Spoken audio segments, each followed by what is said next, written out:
It's Kansas. Number 18, Oklahoma, taking on Kansas for the 104th time as the Jayhawks take the field. Let's go! Here's a look at the standings in the Big 12. Oklahoma, in wake of the loss to Texas last week. Keep this in mind. Twice previously, the Sooners have lost to Texas and still gone on to win the Big 12. Meanwhile, Kansas still looking for their first conference win. Hello, everybody. I'm Mark Jones alongside Brock Heward. Kaylee Hartung down on the field joining us in just a minute. Brock, Oklahoma losing surprisingly last week against Texas. In wake of that, a lot of questions about who the Sooners are. Still have a chance to win the conference title, but how do they get to their goal now? Yeah, it's not where you want to be halfway through this season, and you would think a team having the success that Oklahoma had, other than a week ago, would know who they are, but some critical injuries defensively really stung a week ago. Corey Nelson was their best defensive player. He's lost for the year. You lose your nose tackle in Jordan Phillips. That's a significant loss in a 3-4 defense. And then the story all week. Who are you on offense? Who is Blake Bell? You know him as the Belldozer. Can he throw it effectively enough? Last week, Texas, a maligned Texas defense, got the better of Oklahoma. I'm really curious to see how they respond today. Yeah, a lot of talk this week, speculation as to whether Blake Bell would still be the starting quarterback coming out of Norman, but Coach Stoops holding true to his starting quarterback. Bell made his first 2 turnovers, first 2 interceptions of the season.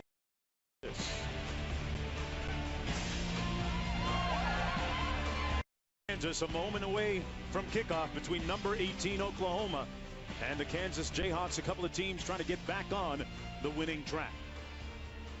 Mark Jones back again with Brock Heward. Brock, Charlie Weis in his second year as head coach here at Kansas.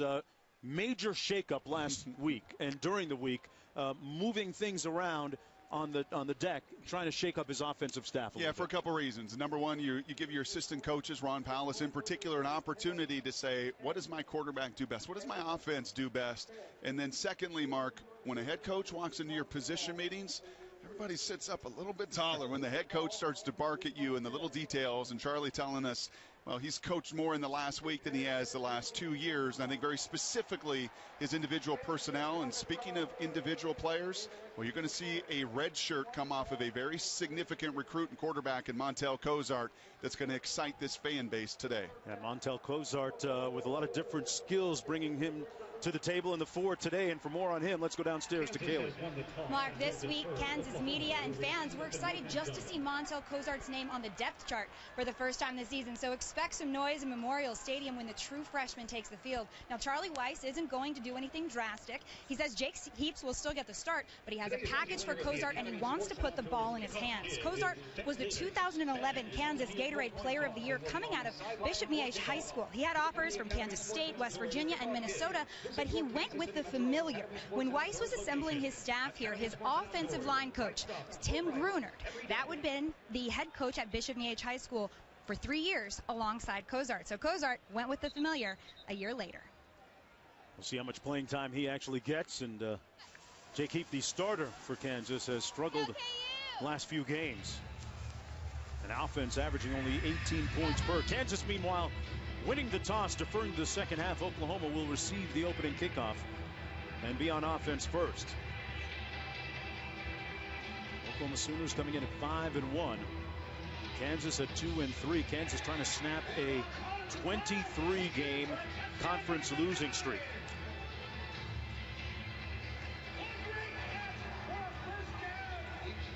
Look at the numbers for the Oklahoma Sooners. Says a lot about their resilience and their emotional state in the wake of their game against Texas throughout the years. That Red River rivalry can take a lot of juice out of you, but Oklahoma with a perfect record in the last 14 years in the following week. And we are set to get underway, and we are. And this one will come out to the 25-yard line, first down and 10 for 6'6" junior Blake Bell of Oklahoma. Now, an interesting statistic for the former backup quarterback, the goal line package quarterback. What do you make of those numbers, Brock? He was almost more productive as the backup. Well, it's tremendous imbalance. That's what you make of it. And for an offense that's really struggled, only 4 touchdowns in their 3 Big 12 games. You've got to see Blake be a little more decisive if it's not there and run and trust those running instincts. More than anything today, Mark Jones, I fully expect Kansas to force Bell to be the passer down the field that he struggled with here early. Couple of play fakes on 1st and 10. A screen set up to Millard. He's their utility guy, a very valuable variable for the him at fullback, tight end, H-back. You'll see him split out wide, and you also see some Oklahoma go up tempo as they do here. Brendan Clay in the backfield behind quarterback Blake Bell. 1st and 10 from about the 37.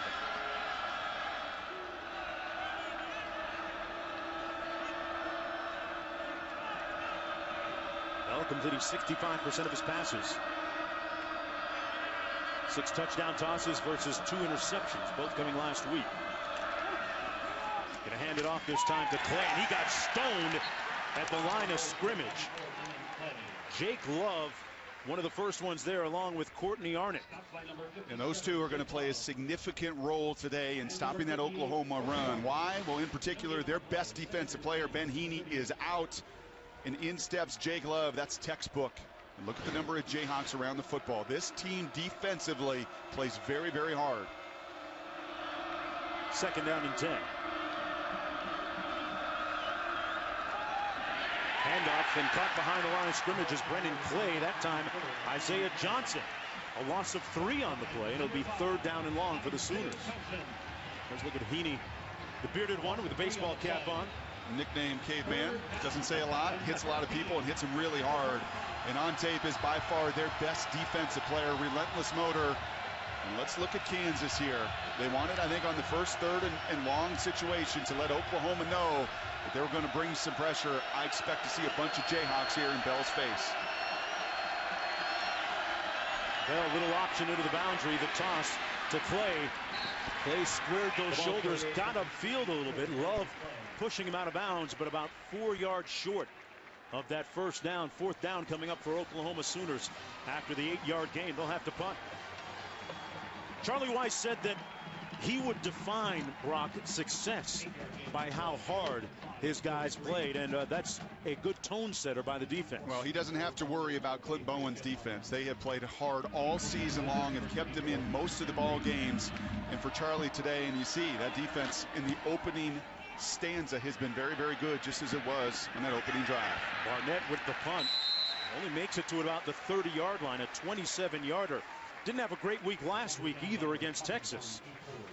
And it'll be 1st down and 10 from the 30-yard line for quarterback Jake Heaps, the BYU transfer, former All-State player coming out of Washington State. 3-time state champ, very familiar with Jake. Grew up in my backyard.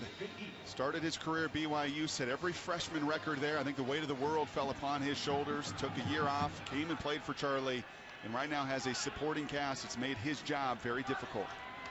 Jake Sims in the backfield. He takes the handoff. A gaping hole over the right side, and all the way out to the 44-yard line. A 1st down by James Sims, the team's leading rusher.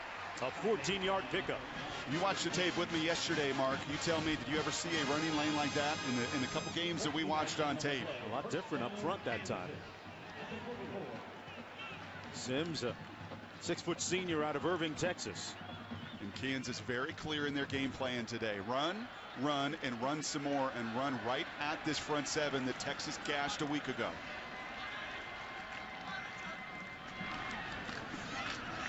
Sims again.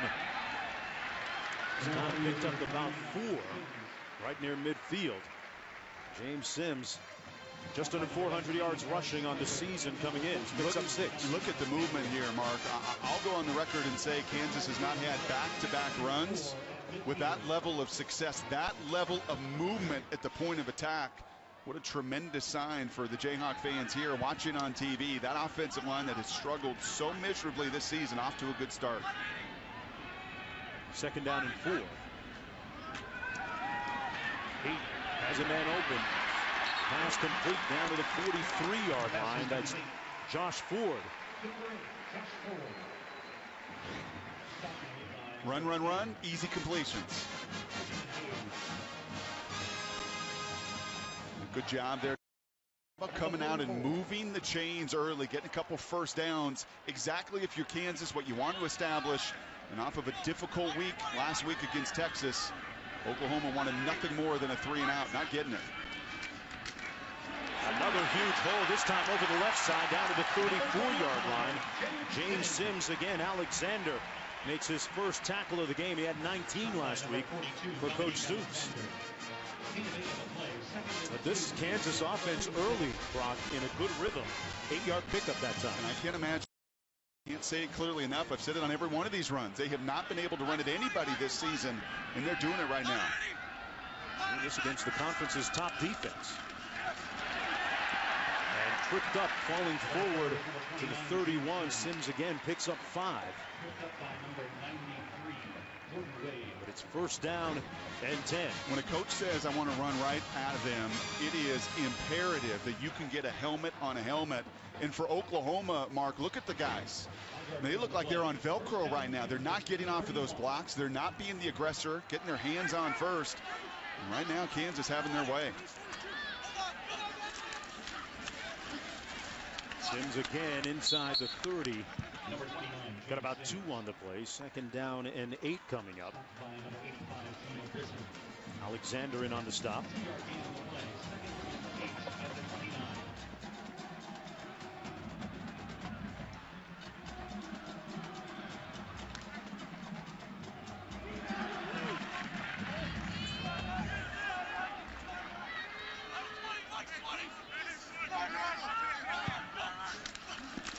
Sims with his 6th carry and a wide open side. Sims down to the 8. First and goal.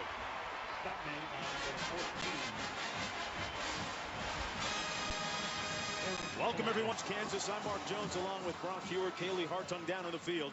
Kansas taking on Oklahoma for the 104th time. The Jayhawks on their opening offensive possession have taken it all the way down from deep in their own territory, and right now looking at first down and goal from the 9-yard line. Sims has been the primary focus of their offense, like that. Down to the 1. They have been beating up that Oklahoma front, Brock, on this first series. One pass on this entire drive. It's been a manhood drive, and Kansas, who has not run at anybody this season with this kind of efficiency and effect, is taking it to an Oklahoma front 7 that was bruised and damaged coming into this game after Texas a week ago, and not the start the Sooners wanted. Sims 7 rushes for 63 yards. Got stoned this time. Might have lost a yard. Good penetration that time by Charles Tapper, number 91. Third and goal coming up. Low man wins. And get down near this goal line. That leverage so critical. That's the first negative run. That's the first stop on this entire drive by Oklahoma's group.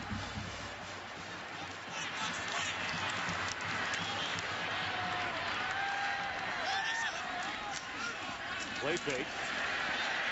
Touchdown, Kansas. Mundine with the catch.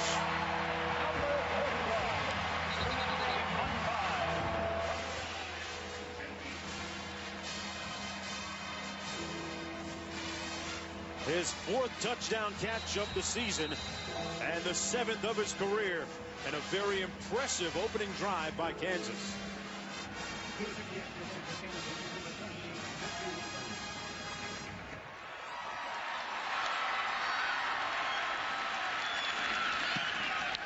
The extra point good. Charlie Weiss, the head coach of Kansas in his 2nd year, told us that the streak, that odious, bilious losing streak of 23 consecutive games, is going to come to an end.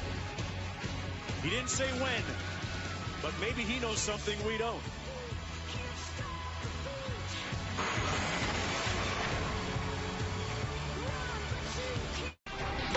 Welcome back to ESPN's College Football, presented by Cars.com. Number 18, Oklahoma, taking on the Kansas Jayhawks. The 104th edition of this matchup. Right now, Kansas leading 7-0, making a bold and prominent opening statement on that first possession offensively of the ball game. Oklahoma has won 8 consecutive times against Kansas, and 14 in a row in wake of their game against Texas in that emotional Red River rivalry. But right now, Kansas with the lead, 7-0, and this will come out to the 25-yard line. 1st and 10 for the Sooners, second time that they'll have the ball. Mark Jones chopping it up with Brock Ewart, Kaylee Hartung down on the sidelines, joining us in just a few moments. Hey, Charlie Weiss shook up his coaching staff this week, and so far in that opening drive, looks like it's paying early dividends. Yeah, he handed over some of that play calling and some of putting that plan together to his staff. Do you realize in their previous 47 possessions, 0 touchdowns, 3 field goals, and they come out and they run it right at Oklahoma? As I said earlier, that is a manhood drive, testing the metal of that front seven, and an encouraging sign for the Jayhawks. Here's Bell, completes this pass to Saunders.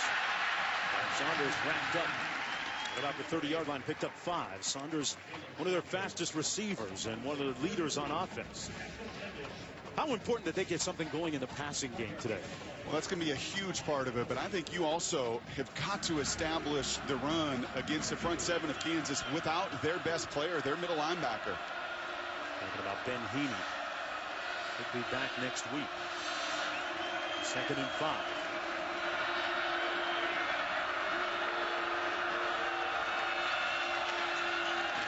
Bell incomplete that time for Saunders. Sets up 3rd down and 5 coming up. Bob Stoops talked to us earlier this week about the need for the receivers to help out their quarterback a little bit in the passing game too. And drops certainly don't help.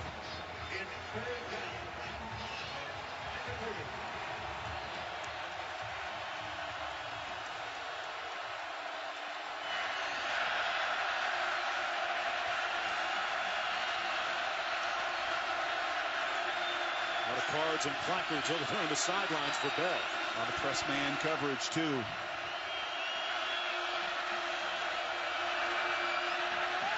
All day to pass. And throws it away.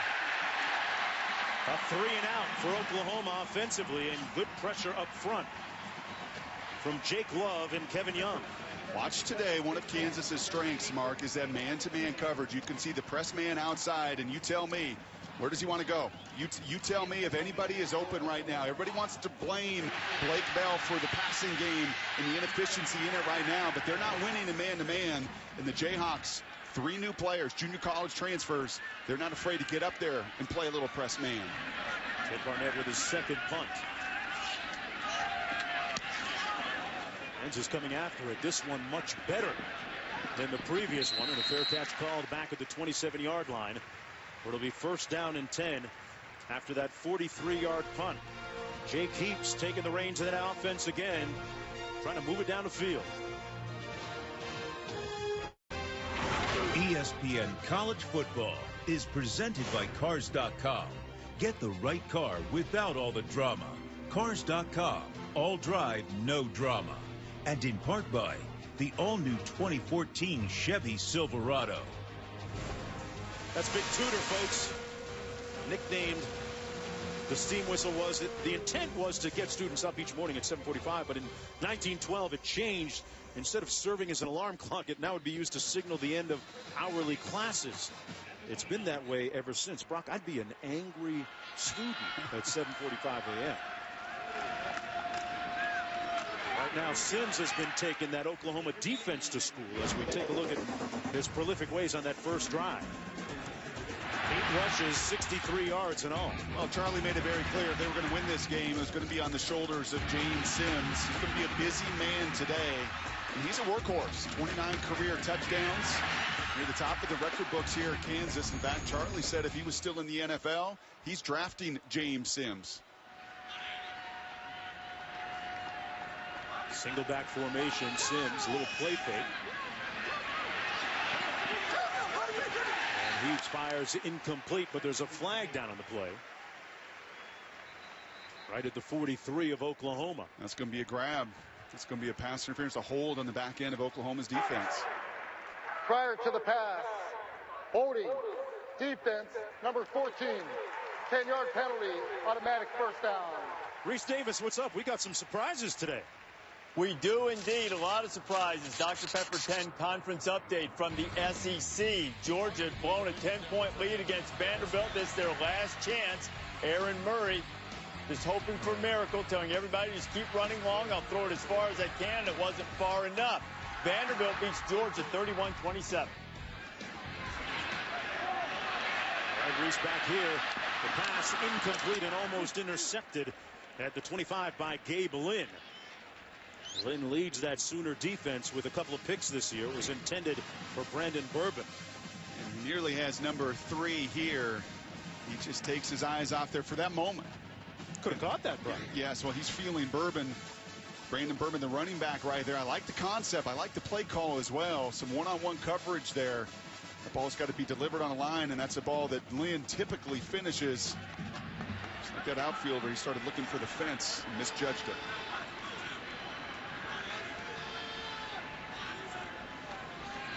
Little stretch play. Nice cutback by Sims. Brought down by Lindley. A 7-yard gain. Boy, he is picking up yardage in huge chunks. And that's Ndulue coming out of the ball game for Oklahoma. They've already had a bunch of changes on defense. Mark, to say this offensive line was bad the first 5 weeks of the season is a compliment. It has really, really reeked and struggled, and I can't tell you how good this is in the first quarter of play. They made a bunch of changes all throughout this season to try to find 5 that could play together, and they're getting it done right now. Pass complete over the middle. A first down catch at the 41-yard line by Justin McKay, the former Sooner who transferred back closer to home. Well, let's take a look at tonight's impact players, brought to you by Jared, the Galleria of Jewelry. Well, Sims right now on his way to a career afternoon, and those are your 2 middle backers. That's Stryker. Shannon Stryker will rush the passer a whole bunch. That's his strength.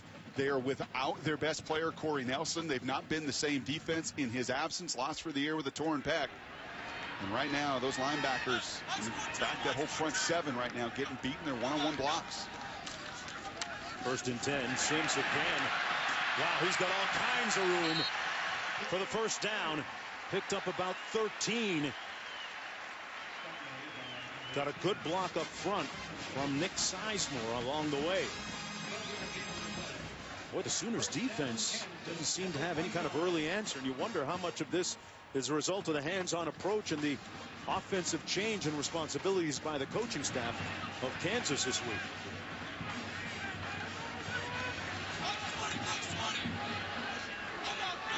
Miller in the ball game. He spells Sims for a play or 2.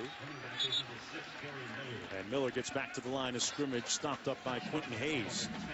And now you're seeing safeties getting involved. Quentin Hayes, a strong safety. What happens when those guys aren't getting off blocks in your front 7? Well, now you've got to bring extra defenders in from the secondary. What's the counter to that offensively? You know exactly what it is. It's going to be that play action pass. And as they tried to with Bourbon earlier, that one-on-one wheel route. Going to put even more burden on a redshirt freshman corner, number 15, Sanchez. This is the script, the exact script that Weiss wanted, and absolutely what Mike Stoops, D coordinator, did not want to see. Heat's under heat and sacked back at the 37-yard line. The Sooners with their first pressure, and Eric Stryker, who else, there to get the sack. Can't do it. You can't leave him one-on-one today. I don't like this call. First call that I don't like. You see the left tackle, Lewandowski, trying to chop him down. When he chops, that ball has got to come out. But that is a matchup they cannot win on the edge. One-on-one Stryker is simply too good. We saw him a week ago just destroy Case McCoy on the hit. He is a phenomenal one-on-one pass rusher. In fact, set his high school record, 42 career sacks. Guy knows how to get to the quarterback. 8th sack of the season for the defense. They set up a screen, and it's dropped by Brandon Bourbon. Second time that he's kind of let that offense down in the passing game. And they are on the fringes of field goal range. At the 37, it would make it a 54-yard attempt. Yeah, that's too bad for Kansas. That unfortunately speaks more to those 47 drives of not getting anything to pay them off. The second down, you leave a tackle vulnerable. Third down, you have everything set up. You just throw the ball too hard. Running back can't save it on the other end. Now you got to punt.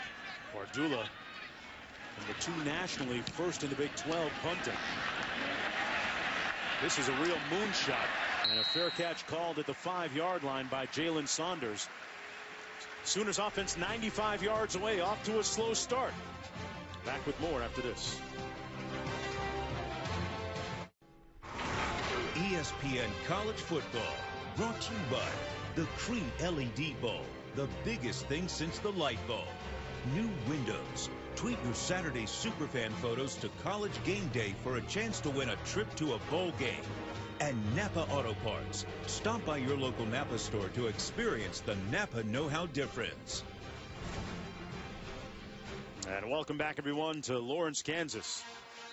ESPN College Football presented by Cars.com.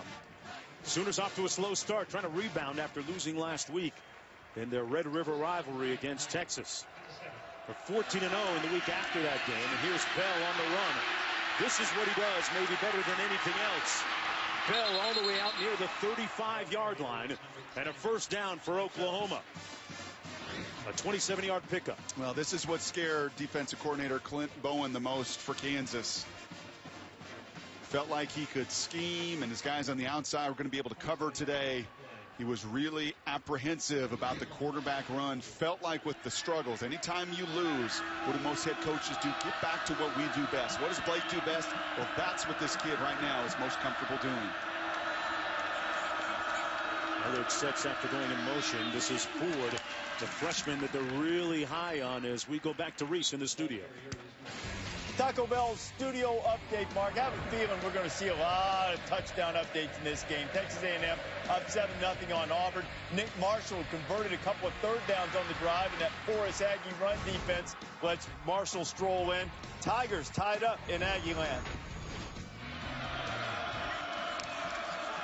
High scores across the landscape in college football. This is Ford again. Tough sling in between the tackles. A 3-yard pickup. And a late flag on the play.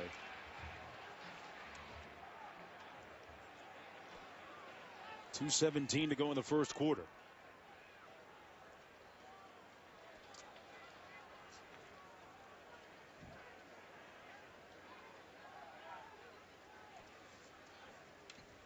I think it's going to be number 12, McDonald's. Always the second guy, Jones. A lot of chippiness. You should know better. Charlie, I don't think is going to like this. After the play, personal foul, unnecessary roughness, defense, number 12, 15-yard penalty, automatic, first down. And Dexter McDonald, the perpetrator. And Charlie saw the first shot, and then he saw the retaliation. And he's going to give him the business. But it is always, and Charlie knows, it's always the second guy that's going to be in full display.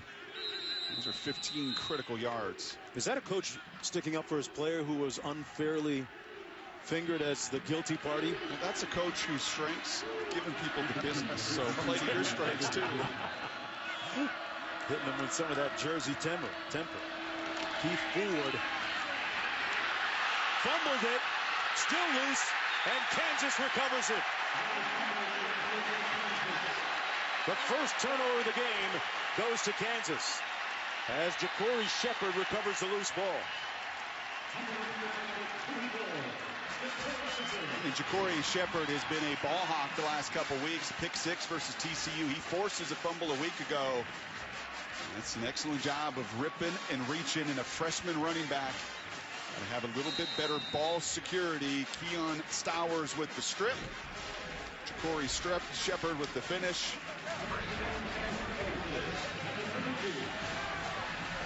Miller still in the ball game. The deep back. Sims on the bench. Miller got a little room. Still on the loose. All the way down to the 29-yard line. Darian Miller with a mad dash. 38 yards and a first down. You tell me who wins in the front seven. Nobody wins. And then unfortunately you see Sanchez, the freshman corner. What do you want to do offensively when you scheme? What did Charlie Weiss say to us? You know what? We're going to scheme. We're going to formation. And we're going to make corners tackle. And that time you see Sanchez reaches. Miller does the rest. Well, this Kansas offense piling up the yardage here in the first quarter. 132 already. Out of the backfield. And a nice open field tackle that time by Lindley. Brought down Miller. You know what happened 107 years ago? Tell me.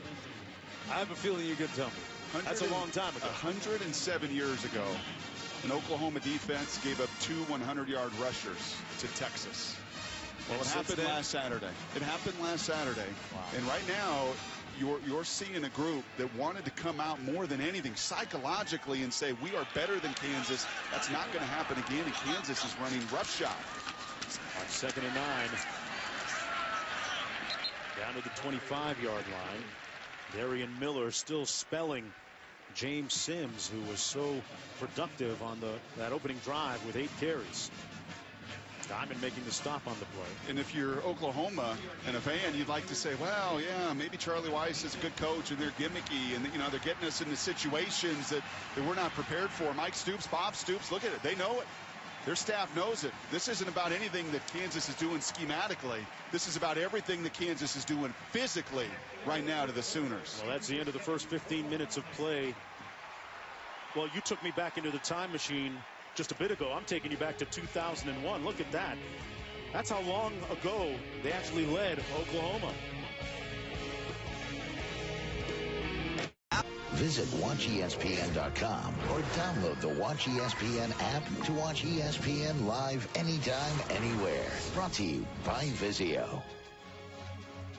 Great day to take a stroll across campus here at Kansas, here in Lawrence. An absolutely beautiful day up and down Massachusetts Street and downtown. Right here, Kansas leading 7-0. Huge surprise. 3rd down and 6.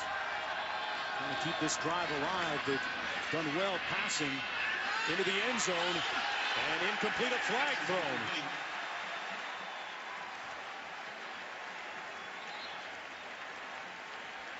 I'm going to call this pass interference against the defense. Pass interference, defense, number 14, 15-yard penalty, automatic first down. It's against Colvin.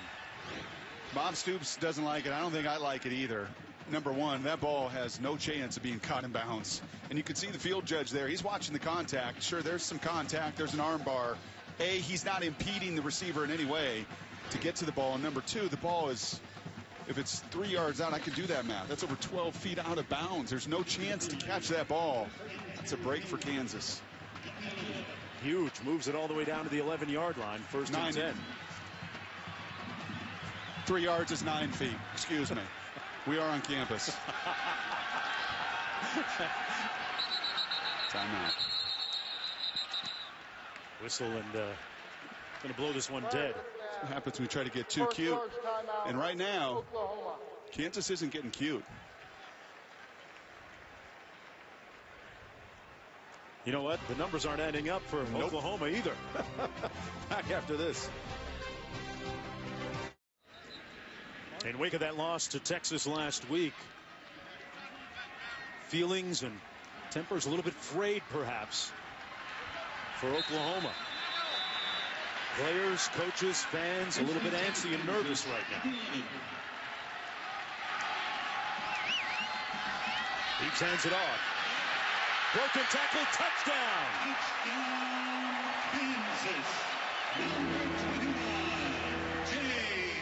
Sims with a touchdown, his 3rd this season.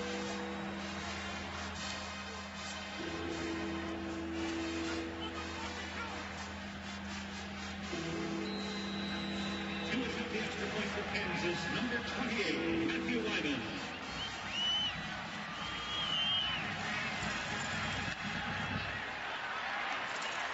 James Sims with his 30th career touchdown.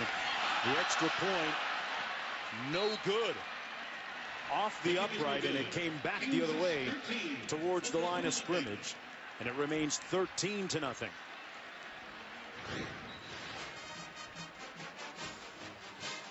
Boy, this is a team that has to take advantage of every opportunity. Their offense coming into the game averaging only 18 a game. But Sims now with 12 rushes, for 96 yards. They've already surpassed their season average rushing the ball, Brock. And Mark, when you're playing a 3-4 defense, which is exactly what Oklahoma now employs, you know, they've got what are called bubbles. Those offensive guards are uncovered. It gives you a chance, and you could see Alexander, the linebacker, gives you a chance to get onto those linebackers. And right now, nobody in that front seven is getting off blocks and winning. And now Coach Stoops putting Alexander on the headset. A look of definitive concern and consternation on the sidelines for the Oklahoma Sooners, down 13-0. Just underway here in the second quarter. They lost their alpha male. There's no doubt about it. Corey Nelson, and talking to Mike Stoops on the field before the game, Corey Nelson was playing the best that he'd had any linebacker play. He was the personality. He was the difference maker. And they're absolutely still searching for that right now. On the return, this is Millard. And he comes up shy of the 40-yard line. Let's go back to Reese in the studio. All right, guys, show you what's going on in the Big Ten. Indiana took a 7-0 lead on Michigan.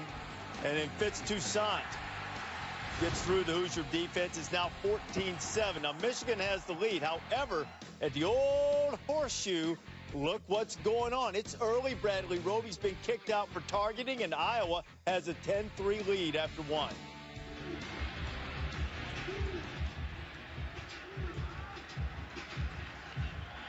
All right, Reese back here at the 40-yard line. First down and 10 for Oklahoma, down 13-0. Remember, we told you at the top of the show, the Sooners are 14-0 in the week following the game against Texas under Bob Stoops. This is Bell with a nice 8-yard gain on the quarterback keep. How do they get themselves back in some kind of rhythm now to stop the hemorrhaging? Well, much like Kansas has done. What has Kansas done offensively? You run right at a vulnerable front seven, and I think for Oklahoma, not only do they have a stable of 4 really good backs, a tremendous fullback 33, an all-leaguer in Millard, and the big bulldozer himself, the Belldozer. You have got to establish that point of attack, much like Kansas has done to you. Damian Williams in the backfield takes the handoff. And brought down on Kansas' side of midfield at the 49-yard line. That Oklahoma defense under siege right now, Kaylee. Mark, that's right. Now, frustrations were mounting way before Kansas put another 6 on the board. This was at the turn of quarters. Right before the second quarter began, you see the Stoops brothers and D-line coach Jerry Montgomery all seemingly yelling at each other. Doesn't look like anybody is doing much listening there. You know what, Kaylee, in Youngstown, Ohio, they call that a hug. The Stoops brothers. Great lineage coming out of that part of the country in football. First down and 10.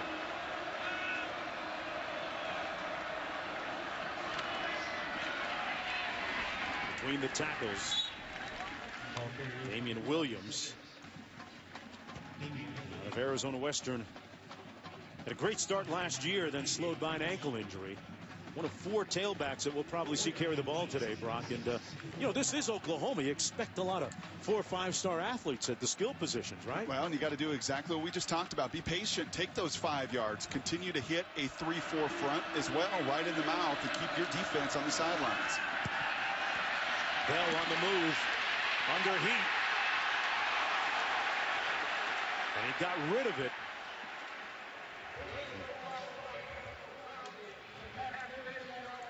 Well, folks, ACC rivals in the national title picture battle in a season-defining matchup tonight. From Death Valley, Jameis Winston, number 5, Florida State, taking on Taj Boyd and number 3, Clemson. It's a must-see slugfest between 2 top 5 undefeated ACC heavyweights on Saturday Night Football, presented by Windows. Florida State versus Clemson tonight, 8 on ABC. Can't wait to see that one, Brock. Can't wait to see this huge third down here as well. They fake the fly sweep. Bell going to be stopped short of the first down, but there's a flag down at the 44-yard line on the far side of the field. I think that's going to be motion. And I think you got to take them back. I think you got to force a 3rd and 10 instead of the 4th and 2.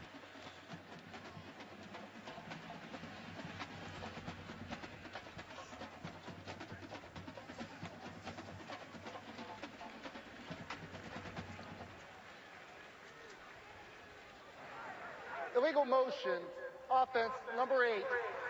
When in motion from the line of scrimmage without resetting as a back. That penalty is declined. It's 4th down. Oh, so they're going to take it. Oh, pardon me. Decline it. 4th and 2. I think I'd have seen 3rd and 10 with a passing offense and make them throw it. But Charlie's trusting this defense. It has been pretty good. Oklahoma 2 of 4 on 4th downs this year.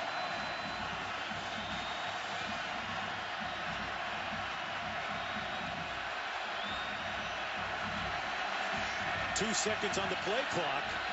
They're not going to get it off. Delay game. Offense. 5-yard penalty. Confusion reigns from the sidelines for Oklahoma, Brock. Well, you may see some more Youngstown hugs.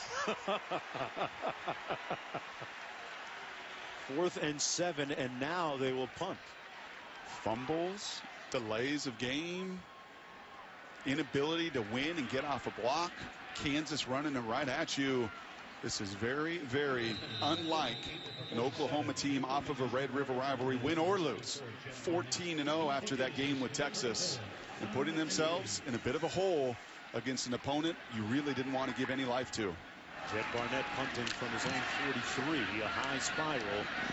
Connor Embry calling for the catch, and Oklahoma going to down this nicely inside the 5 at about the 2-yard line, where it'll be 1st down and 10, 98 yards away for the Kansas Jayhawks.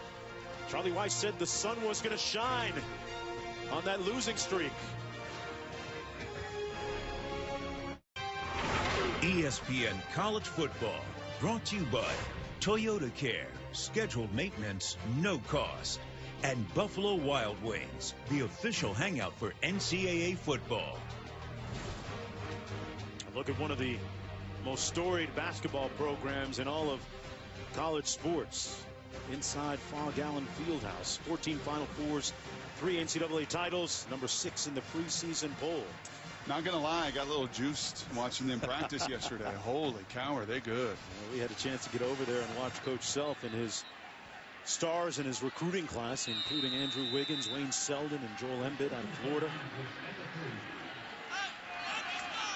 Darren Miller in a tailback.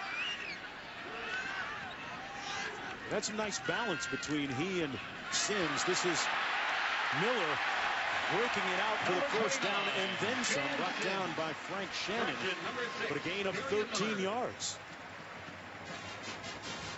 They are just eviscerating that Oklahoma front so far, Brock. I can't even put into words or explain to an audience that has not watched Kansas this year. They have done nothing close to this. I mean, it was brutal, some of the execution. That's why Charlie turned it over this week to find answers, and Kansas is mauling and manhandling Oklahoma. 142 yards of offense.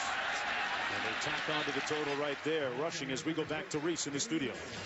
Mark, I'd like to ask you and Brock, is 4 catches for 140 yards and 2 touchdowns in the first quarter any good? That's what Mike Evans from Texas A&M has against Auburn. But Johnny's thrown a couple of picks, including one down on the goal line a moment ago. 14-10, A&M has the lead on Auburn. Hey, Reese, I'm going to say that 4 catches, 140 yards, couple touchdowns. That is a week's worth of work. And a big hit up front. Finally, an answer. And a salvo fired by that Oklahoma defense. Big hit up front. Well, this is when you get to the point and you wonder who is going to step up. And Aaron Colvin's your all-league corner. Now, he also leads your team in tackles for loss because of that. He's a tremendous blitzer. You have lost Corey Nelson. He is not coming back. There's no more excuses or explanations about it. And now it's time for your seniors to get into that huddle. Not your true freshman Alexander on a headset. I'm talking about your veterans in that huddle defensively and saying, when is enough enough? 3rd and 5. First charge timeout, Kansas. Kansas is going to call timeout. And quarterback Jake Heaps will get a chance to talk it over on the sidelines. And we'll come back on the other side of this.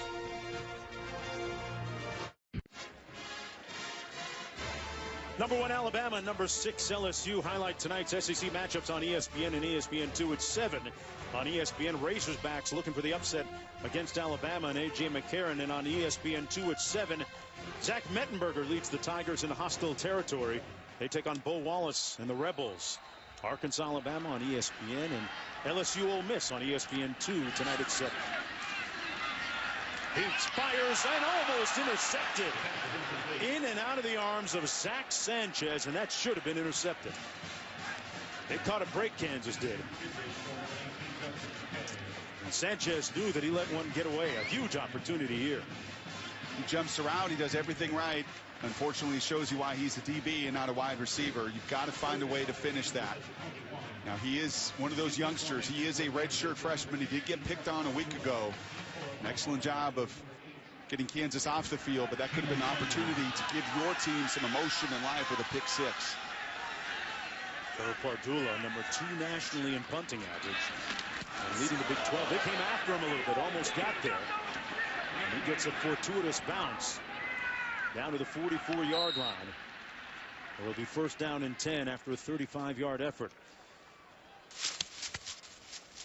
Aflac. Okay, and now for tonight's Aflac trivia question. Who is credited? This was a good one in our production meeting yesterday. Who is credited with inventing the football helmet? I'll give you the answer shortly. That is our Aflac trivia question. That's a long time ago, Brock.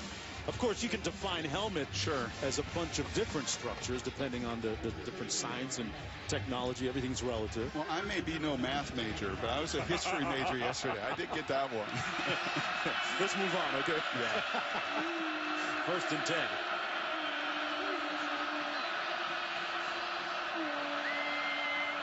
Brennan Clay in the backfield, but they hand it off to Millard. And he picks up a few. Well, Kansas's defense has been the underlying and prevailing, actually, storyline of the game so far, Brock. And this has been a common theme this season. As I said earlier, Clint Bowen's group plays very hard. He was the coordinator here under Coach Mangino, and he says that's point number 1, emphasis number 1. You play harder, you play faster, you play that longer, you got a great chance to win. Bell, with happy feet, completes the pass.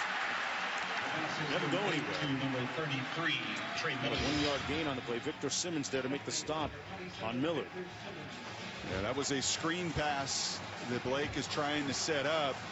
And give Kansas credit on both sides of the ball. Their plan is in place. They're executing it. They're playing faster. And that's all without their best defensive player, the caveman, Ben Heaney, who likes what he's watching right now. Sooners have not converted on 3rd down today, 0 for 3.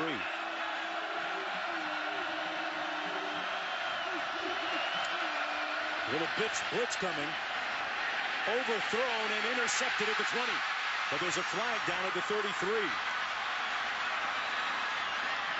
This is McDonald, Dexter McDonald, still on his feet. If it stands, it'll be a nice interception return. And now maybe a late hit. Intercepted by number 12, Dexter McDonald. Dexter McDonald with his first interception of the season.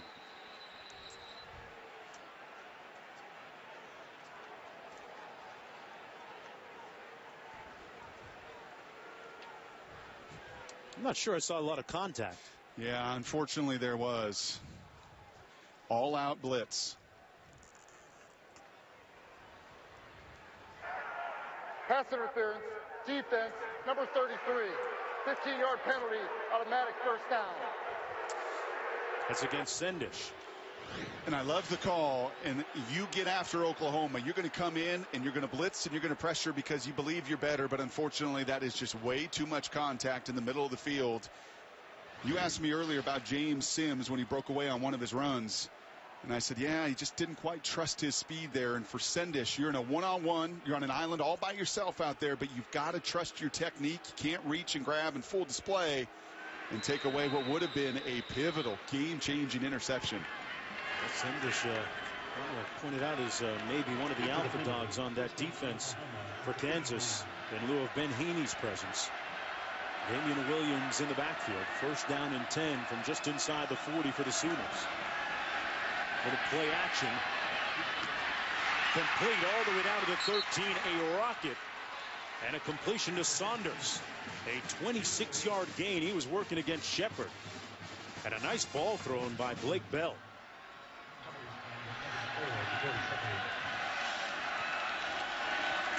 First and 10, the Sooners go quick.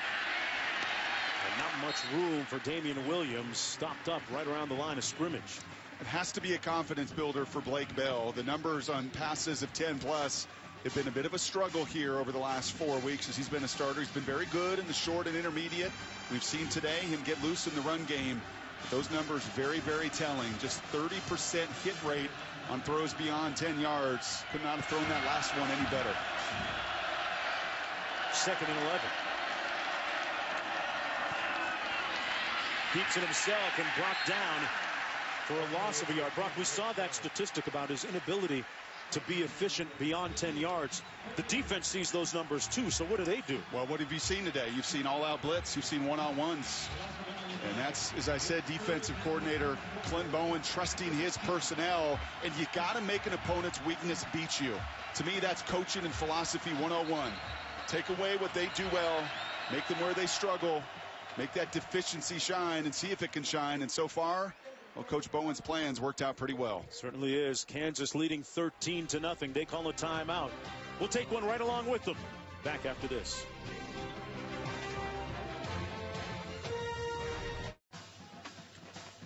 Kansas in a surprise so far, leading 13-0 here in the second quarter. 7:11 to go in the first half.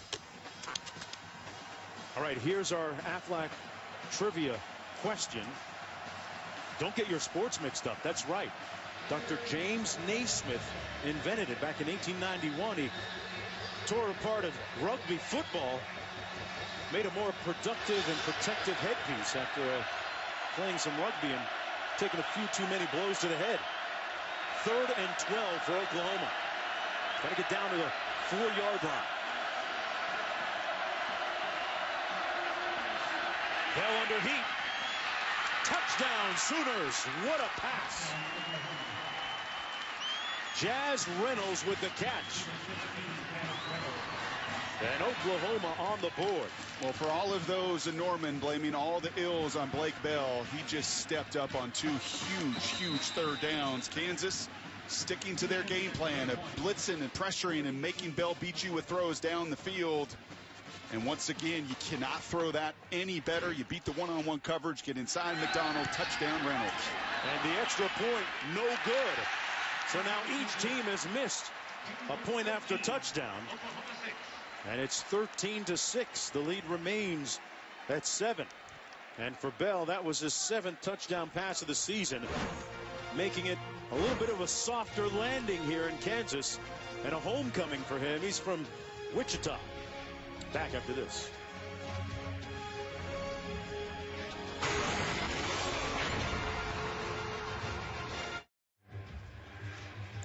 Blake Bell from Wichita, Kansas, a 6'6" junior. And Brock, he has upped his effectiveness passing the football 10 yards and beyond. Some important ones on that drive. What do you do now? They've gotten the big plays, and this is where I love the chess match, and I can't wait to see what Kansas does defensively. As I said, make their weakness beat you. Make Bell beat you down the field. Well, he's done it twice and in critical situations. Now what does Kansas do on the flip side? Do you change some of your game plan and identity? I don't think you can, because you want your guys to play as confidently as they have this first half. Let's go back to Reese in this studio. Mark, just about 3.5 hours away from kickoff, Florida State and Clemson. This innovative look brought to you by AT&T. You know how good Clemson and Vic Beasley are at rushing the passer, but Jameis Winston doesn't go down easily. Maryland found that out the hard way. Winston can extend plays, keeps his cool in the pocket, and he finds the golden cub, Nick O'Leary, for the touchdown here. That game's on ABC, 8 o'clock Eastern time tonight. All right, thanks a lot, Reese. And as anticipated, Montel Cozart in at quarterback now for Kansas. True freshman. Getting his snap. And they hand it off to Sims. But there's a flag down back at the 25-yard line. Holding. Offense, number 77. 10-yard penalty. Repeat first down. Brock, let me ask you about the wisdom of bringing in the freshman now when things are really rolling offensively. Well, the run game has been rolling, but you think that this kid can only add to that equation. That's why you bring him in. Number one, you practice it all week. You had the package ready. Charlie Weiss, one of the first comments to us yesterday in our meeting was, is the red shirt coming off? And it is. And you're hoping that you're going to do nothing but add to what's been a pretty successful run game in this first half. Yeah, Jake Heaps managed the offense very well while in there. 13 points on the board. Under 7 minutes to go in the first half. Kansas with the lead. Hands it off. That's James Sims back in the ball game. Sims stopped up right around the 19-yard line. Sets up a second down. Sims has run 13 times today for a total of 100 yards already.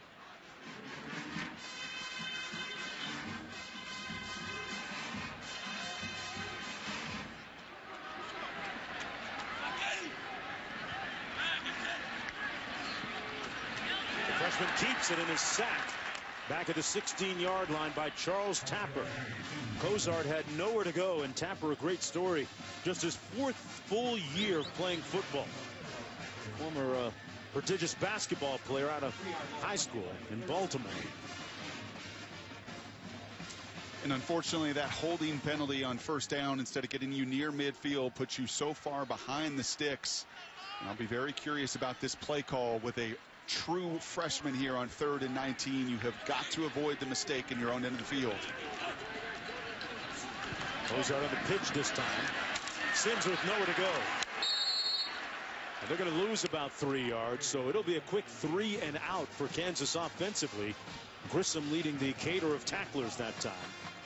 Aaron Colvin there as well, and they'll have to punt, and Oklahoma will seemingly get pretty decent field position after this punt as well. Approaching 5 minutes to go here in the first half. Saunders going to be standing right around midfield, actually on Kansas's side of midfield here.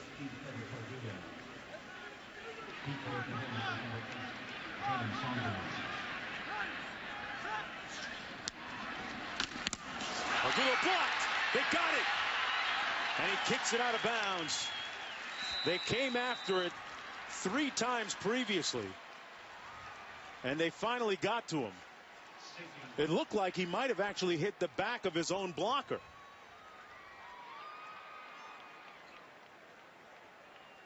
Damon Martin was one of those guys.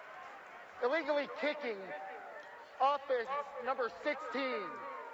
The penalty is declined. Result of the play, safety. And it'll be 2 points for Oklahoma.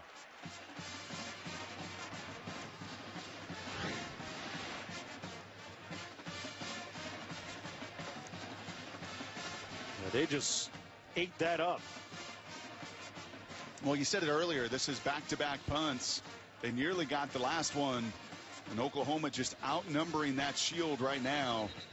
And unfortunately, Pardula, the number 2 kicker coming into this game in the country, averaging over 47 yards a kick. The junior college transfer was going to be a weapon today. It was going to be about ball possession, running the ball, winning in special teams. And they've done a few of those things fairly well. They possessed the ball. They've ran it much better than anybody would imagine coming into this game. But now you've seen a couple critical penalties. The penalty that negates the interception. The penalty that all of a sudden backs you up offensively. The special teams gaff. Charlie Weiss knew if he was going to beat Oklahoma. One of his first statements to us yesterday, Oklahoma could not play their A game. Now they haven't here early. And after being so sharp and efficient in that first quarter, Kansas is allowing the momentum to swing right back the way of the Sooners. Matt Diamond was the Oklahoma player that got there and actually blocked it. And now they will kick off from their own 20. Sooners going to get the ball back too with 4:42 to go in the first half.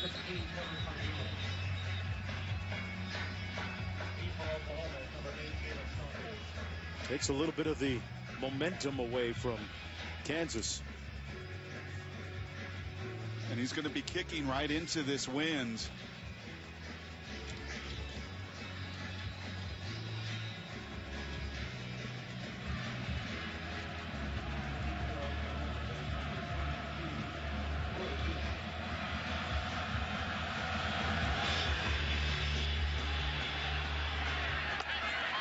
at the 18-yard line.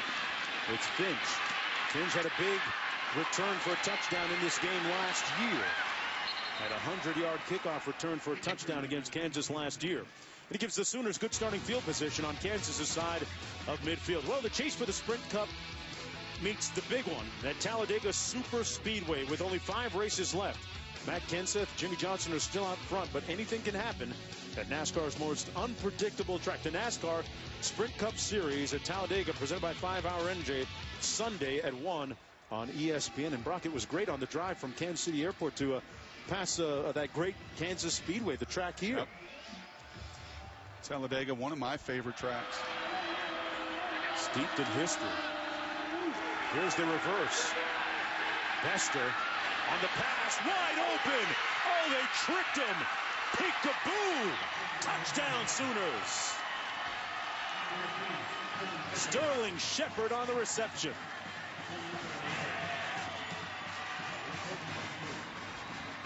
What a tremendous call from Josh Heupel. A couple guys taking a lot of heat this week after the Texas game. Quarterback Blake Bell with his struggles and interceptions. Josh Heupel, what are you calling? Why aren't you running it more? Well, after the momentum is turned, you get the kickoff return. Why not go for the big play? And Bester throwing just a dime. Couldn't throw it any better.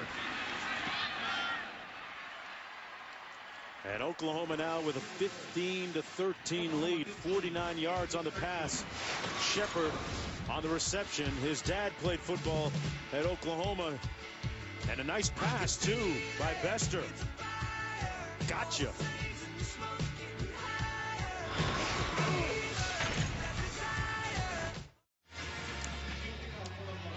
Welcome back, everyone, to Lawrence, Kansas. Brock, sometimes explanations don't really work. Explain to us what happened. Yeah, that's Dave Campo, secondary coach, talking to his corner, and it's all about the eyes. You'll always hear those defensive coaches say that our eyes have got to be right, and you see the eyes there. Take a peek in the backfield by Dexter McDonald, and that's all it takes for Shepard. Shepard and Saunders, those are the two guys. They make it go offensively for Oklahoma. You've got to find a way to get your best players the ball. And if we got to resort to some trickery, I'll get it done. Good call, Josh Heupel. Here's Shepard on the return. And brought down right at the 20-yard line. Let's go back to the studio in Reese. Mark, Alexa's halftime report is coming up, and nothing is brewing for UCLA's offense as Stanford tries to bounce back. Ohio State is in a battle. Iowa's hitting them right in the mouth right now. And a ton of SEC East upsets. There's a clear-cut favorite in that division. And if one game holds the way it started, we might have a new contender in the SEC West. We'll see in a bit. All right, Reese. Oklahoma has scored 15 points in the last 2:41. Jake Heaps back in the ball game. He gets the ball back from Montel Cozart, the freshman, and a nice run by Sims. Picks up about 6 or 7 yards on first down. How costly do you think it was, or is there any part of the blame that you can apportion to the move of putting Cozart in for that one series? No, I don't think so. I think, unfortunately, that holding call on this Kansas group is one that struggles to find explosive plays. And that holding call, instead of being in midfield and continuing to own the momentum, set him back behind those sticks. Oklahoma gets off the field, gets a big play in special teams, and then the even bigger play offensively. Running play to Sims, and he's about 2 yards short of the first down. Downstairs to Caley. Mark, before Oklahoma took that last one into the end zone, Jake Heaps, being the leader that he is, walking the Kansas sideline, telling the O-line in particular, keep your heads up. Gavin Howard, the center, following behind him, saying, we're still winning and they're still soft. Ooh, all right. I guess it's on now. 3rd and 3 coming up. It'd be huge if Kansas can convert here on 3rd down and get a little bit more momentum back after losing it.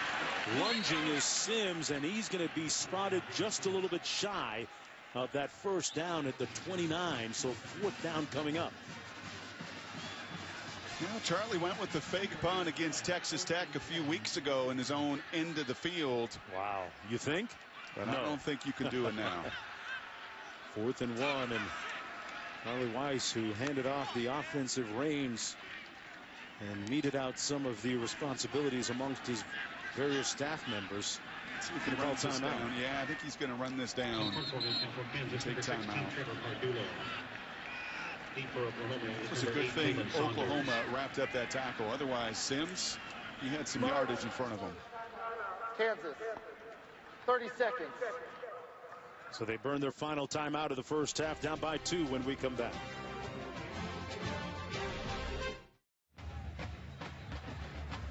Welcome back, everyone, to Lawrence, Kansas. ESPN College Football, presented by Cars.com.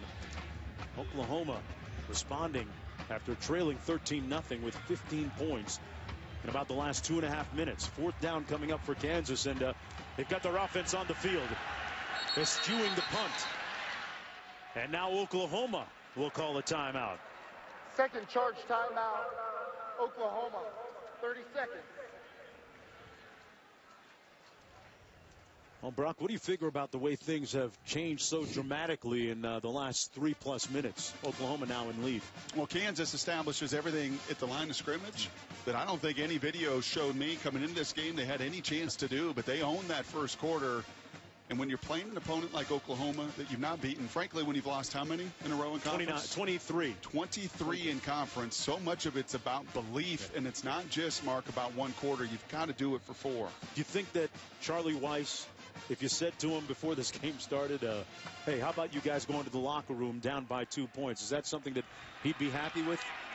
I think he would, but it's the big plays. It's the special teams. It's the explosive plays you give up. And look at him going for it here, at least trying to do his best to draw him off sides. A defining point of the first half. 6 on the play clock. Heaps. And Oklahoma won't go for the okey-doke. Delay game, offense, 5-yard penalty. It's fourth down. What do you make of that move and that attempt? You did all you could there. You see the shift early, and give credit to Oklahoma to not flinch, to not jump. They're also well coached, probably part of the reason that Bob Stoops called the timeout. Remember Kansas, regardless of the block a few moments ago, Trevor Pardula is one of the top punters in the nation, number 2 nationally coming into this one today, and leading the Big 12 with a 47.1 average. Oklahoma keeps coming close, though. On the return, this is Saunders on Kansas' side of midfield. 2:18 to go. Oklahoma with 1 timeout remaining with good field position after that 28-yard punt. And this guy, Blake Bell, a homecoming for him from nearby Wichita, Kansas. And we had a chance to speak with Jay Norvell, the offensive coordinator, earlier this week, and he wasn't worried about the fact that Bell was going to be in front of a ton of family and friends here in Lawrence, Kansas, playing against Kansas, because he's played in other high-profile games. He wasn't worried about his starting quarterback being a little bit too amped and hyped for this game. After a shaky beginning, he's thrown some nice passes. This one included a little bubble screen to Clay, and Clay has another Oklahoma first down at the 34-yard line of Kansas. Stops the clock for a bit. 2:10 to go in the first half.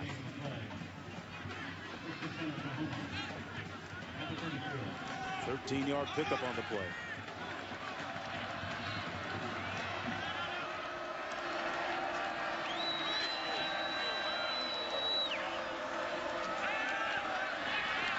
So completes another one underneath. Down to the 28-yard line. There's a father, former NFL player, Sterling Shepard, who has lineage in this Oklahoma program as well. His late father, Derek, former running back here at Oklahoma. Bell's connected, meanwhile, on his last 5 passes in a row. Miller with nowhere to go, stopped up at the 30-yard line by Keon Stowers. A third down. Time and distance, what do you do, Brock? Well, you're not going to panic, which you're not seeing Oklahoma do. You've got that timeout. Most importantly here, you got to find a way to move the chains. You have one of the best field goal kickers in America. I know you missed the PAT, 14 of 15 on the season. But after this first down, you do have to become very cognizant of that clock and play up tempo. 3rd and 6. Bell throws a dart complete, and Shepard hangs on to it at about the 20-yard line. Got enough for the first down. Oklahoma with 1 timeout remaining, 41 seconds to go, and he got it in between Simmons and I think Sendish. And Cassius Sendish was there.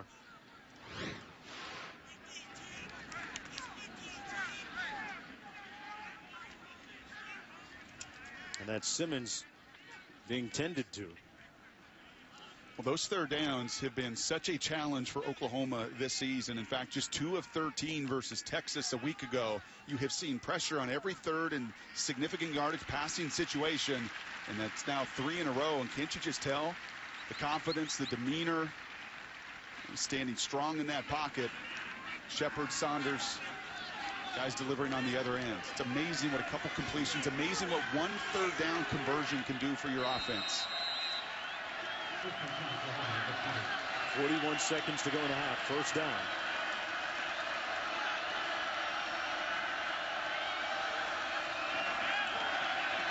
Bell on the fade into the end zone. Incomplete. Intended for Neal. Corey Shepard in on the coverage for Kansas. It'll be 2nd and 10. I'll tell you what, I did not like that. After the penalty, that clock started, and that was a good 10 seconds, 41 seconds. When the player comes off the field, you don't snap it till 31. It's 10 precious seconds. That's at least a play, maybe 2, that you're not going to get off. Well, meanwhile, had completed his last 6 in a row before that incompletion. 2nd down.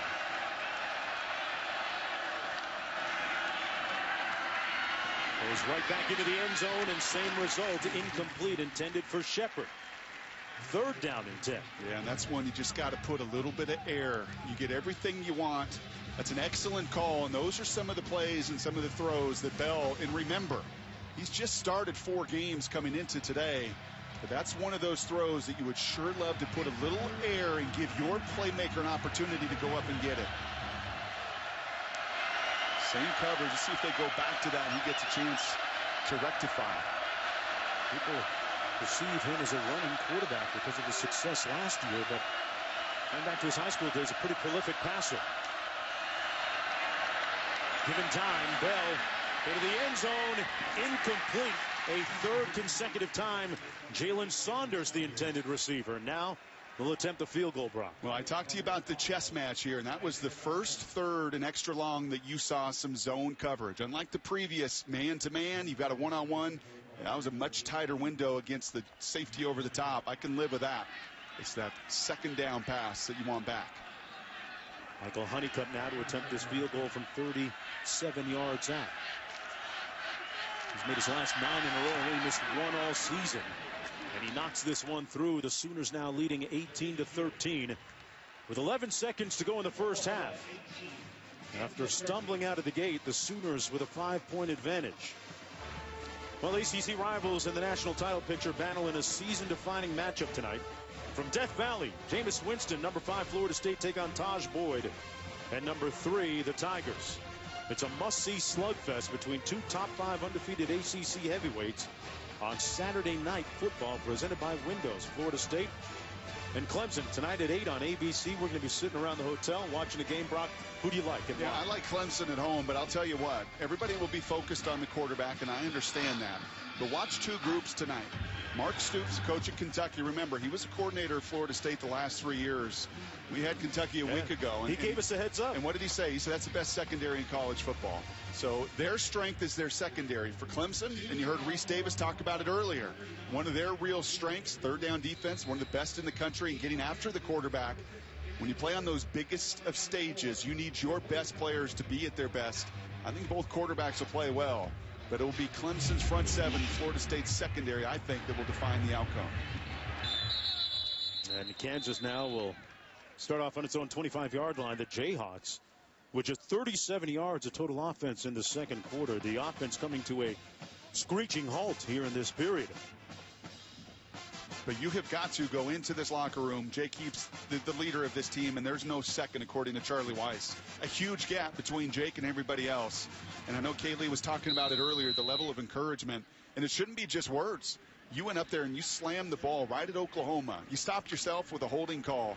But you have got to go into halftime with some confidence and not deviate from that plan. You force Oklahoma to stop your run in the second half. Well, the first half is going to come to an end with Oklahoma leading by 5. James Sims right there.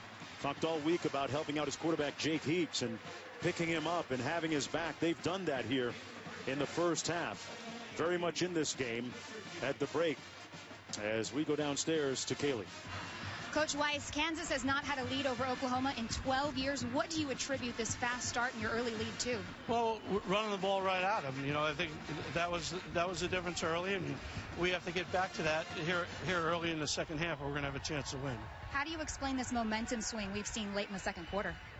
Well, I mean, there's a significant wind, and when you have the wind, it's totally different than when you're going against it. So really, you'll see both teams are going to struggle a little bit when they're going from left to right, which is a lot easier throwing it when you're going right to left. You told us we would see Montel Cozart today. You were up 13-6. Why did you make the decision to give him his first snap when you did? Well, I mean, the decision would look a lot better if we didn't have a holding call on the first play.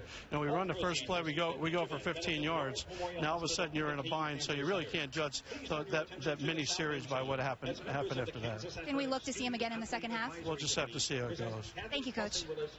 All right, Kaylee, Sooners with a 5-point lead. Sooners like to say they're Sooner born, Sooner bred. When they die, they're Sooner dead. But right now, Reese Davis, very much alive. Back to you for the Lexus halftime report. Hey, we're alive, but I'm sure if you... What's a man to do? What's a man to do? Gotta answer to somebody. Answer to somebody. Gotta answer. Answer, yeah. And I'm in. Oh, I'm out. And I'm gone. Welcome back to ESPN's College Football presented by Cars.com. Number 18, Oklahoma, leading Kansas at the break. The title of that song, I'm in, as Sims was early in the game. I'm out, as they were in the second quarter. Not quite gone, like the title of that song indicated. Mark Jones alongside Brock Heward, Kaylee Hartung down on the sidelines joining us in just a moment. Hey, Kansas hasn't won a conference game in 23 consecutive outings. They've lost to Oklahoma 8 consecutive times. Both those streaks in jeopardy of coming to an end here. They're just down by 5. Well, it's a tale of two quarters, as you just said. That first quarter, Kansas came out and did everything they wanted to do, establishing that run, 26 runs to 7 passes, and then Oklahoma finally answered the call. Backs against the wall. They get the big play in special teams offensively to go into halftime with this lead. There's an Oklahoma team that early in the ball game looked like they were going to let Texas beat them in consecutive weeks, coming off that emotional loss a week ago in their Red River rivalry. But moving forward, the Sooners now kicking off, and they'll be on defense here in the third quarter. Shepard on the return and upended at the 27-yard line, where it'll be first down and 10. Well, it was a tale, like you said, Brock, of 2 different quarters. Kansas got 13 consecutive points and established the run early with Sims. 17 carries, over 100 yards in that first half, including their offensive center saying Oklahoma was soft in their front 7. But the Sooners, we were begging, we were asking who was going to step up and respond. Well, they do it on special teams with the safety, and they came back with the trick play. And the Colton Bester showing you, yeah, as a high school quarterback, can't throw it any better to the big play receiver. Shepard with a touchdown. First and 10. This is Sims trying to start off the third quarter the way he did the first. Got a couple of yards. We go downstairs to Kaylee. Our linebackers are out of position. That's why Bob Stoops told me the Kansas run game was able to be so effective early. Now, why Kansas may want to force Blake Bell to throw, Coach Stoops says he knows Blake Bell can throw the ball. He hopes what you saw at the end of that second quarter is Blake Bell settling down and doing what he knows how to do. All right, Kaylee. Meanwhile, Kansas with the ball. And we have an offensive lineman shaken up for the Jayhawks. That's Mike Smithberg, the starting right guard, who's going to limp off the field. But Brock, in that second quarter, Kansas only with 37 yards of total offense, 0 yards passing. How important is it that they get some element of a passing game going? Well, the passing game is going to be off screens. It's going to be off play action. That's just simply where they're at right now in their pass protection, in their skill positions. Jake has to continue to manage this game, and when they get in third and short opportunities, yeah, you'll see some of that play pass. Sims on the stretch play. And Sims out to about the 32. It'll be third down, about 5 to go here on their opening drive of the second half. Jordan Wade making the stop for the Oklahoma Sooners. Now Miller will come in for James Sims.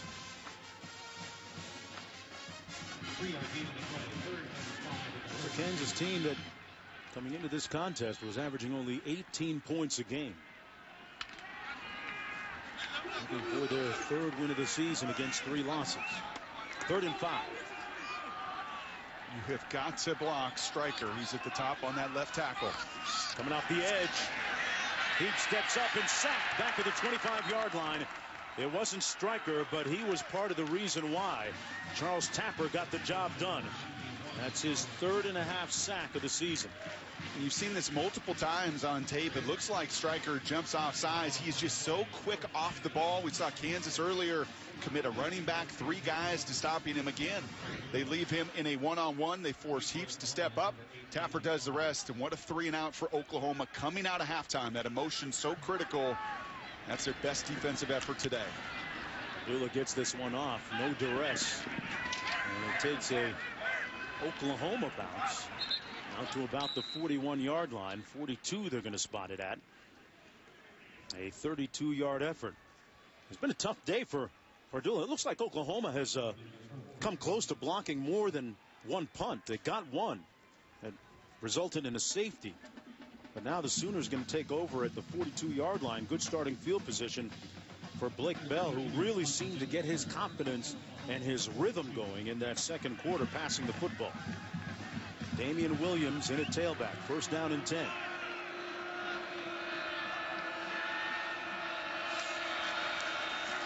Williams. A couple of nice cuts and all the way out to the 47-yard line. At about 5. Isaiah Johnson making the stop. A couple of big SEC tilts coming up tonight. Arkansas and LSU in action on ESPN and ESPN2 respectively. And a huge one between Florida State and Clemson. 2nd and 6. Bell keeps it. A proficient runner still on his feet and all the way down to the 36-yard line. A 15-yard gain for the Sooners. 6'6", 250 pounds, and if you miss the first tackle and you let him get going, well, he's going to get these 10-plus runs. He's done it all season long. He's not the quickest, he's not the fastest, but he may be the strongest quarterback in college football.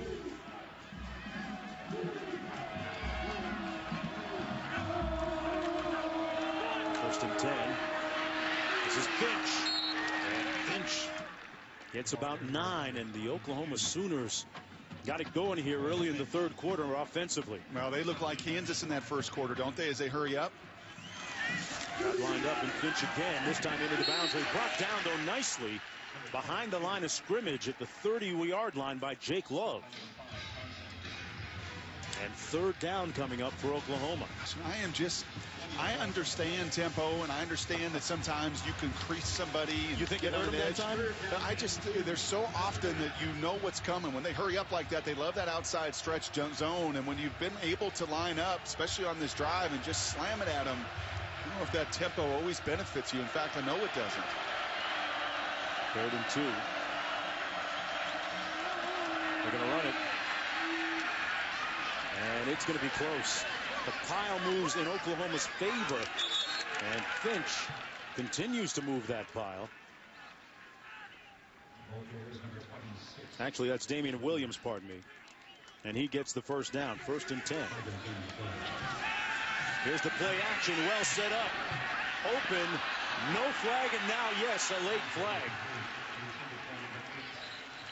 There was a lot of bumping and grinding going on in the secondary. Jalen Saunders tried to break free. It's going to be Sendish again, I believe, on the back end. Pass interference, defense, number 33. 15-yard penalty, automatic first down. And Sendish had the big hold pass interference earlier that negated an interception, and this time, well, he's just... Yeah, it's just so obvious in front of that back judge as well. And I guess in his mind, better to give the penalty than the touchdown, as he saw Saunders flying by him. First and goal.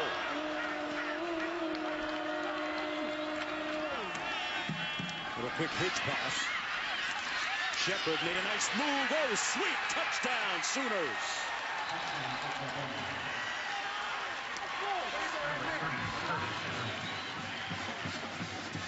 Sterling Shepard with a nice move and run after the catch. And got a good block from Jalen Saunders out there on the edge. Jonesy, that's what you call some sweet feet right there. Kansas man-to-man outside as they've been for much of the afternoon. Shepard sets up the block, shows you the elite quickness. And what a reaction coming out of halftime. A 3-and-out defensively, and a tremendous drive with some good balance offensively. That's a happy homecoming smile for Bell. And you know what? This is one for the mixtape. Shepard, touchdown.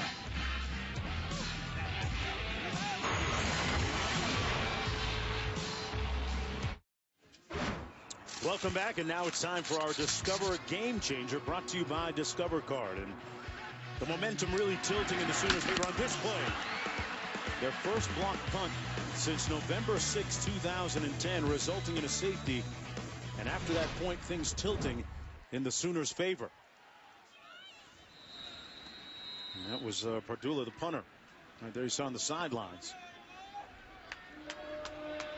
Kansas going to get the ball here, and Brock, they had a 3-and-out on their first possession offensively of the second half. Things have not gone well offensively since the second quarter. Haven't completed a pass for any yards since that time. It's a team that early in this ball game looked like they were going to have an opportunity to end that 23-game conference losing streak. Well, they're going to get field position here. Free kick out of bounds by the kicking team.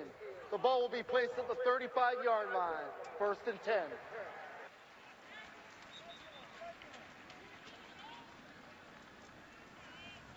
Well, the last 4 drives, 13 plays, just 10 yards, and they haven't scored. Big Heaps, the BYU transfer, admittedly was struggling a little bit in the wake of their last game, their loss. Coach is feeling that he was pressing a little bit, maybe guessing a little bit instead of being his usual sure self. This time hands it off, and Sims tripped up after a gain of about 3 or 4 on the play. Sanchez making the stop.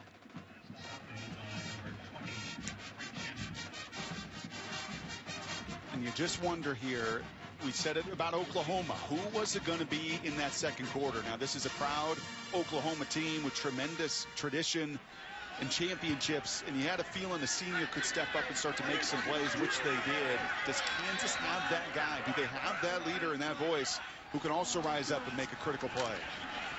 Heaps fires incomplete behind his intended receiver, maybe dropped by Josh Ford. It was close. Yeah, now that's a play that you have got to make. Again, a good play call there by Weiss and his crew. Oklahoma's committing more people around the line of scrimmage. That's a curl route. That's a one-on-one. A receiver come out of your break, make that catch, and then you move the chains. And instead, you've stared at 5 consecutive third downs where you have not won, and you put yourself in the third and passing situation, and here comes the rush. Keep an eye on Stryker. They set up a screen, and what a hit. Great wrap-up by Everett. And another 3-and-out.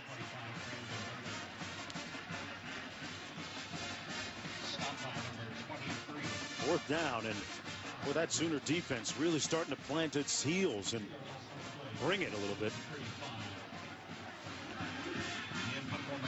Ardula having a tough time punting, Brock. And I look at those 3 guys, that little wall, they seem really kind of close. They seem like they're almost backed up into their own punter today. He drops it, and it has been a day of adventures for the punting game. I'm not sure that one was in Charlie Weiss's playbook. Trevor Pardula, who came in averaging over 47 yards a punt before that last one, was averaging 30 on 4, now down to 29.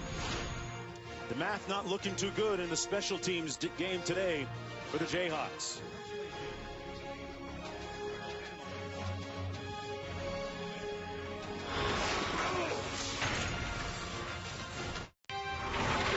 ESPN College Football, brought to you by AT&T. Rethink possible. Well, probably the most recognized football player from the University of Kansas. Twice recognized All-American. First-round pick, 1965. Played his entire career with the Bears. Gale Sayers, the Kansas Comet. Member of the Pro Football and the College Football Hall of Fame.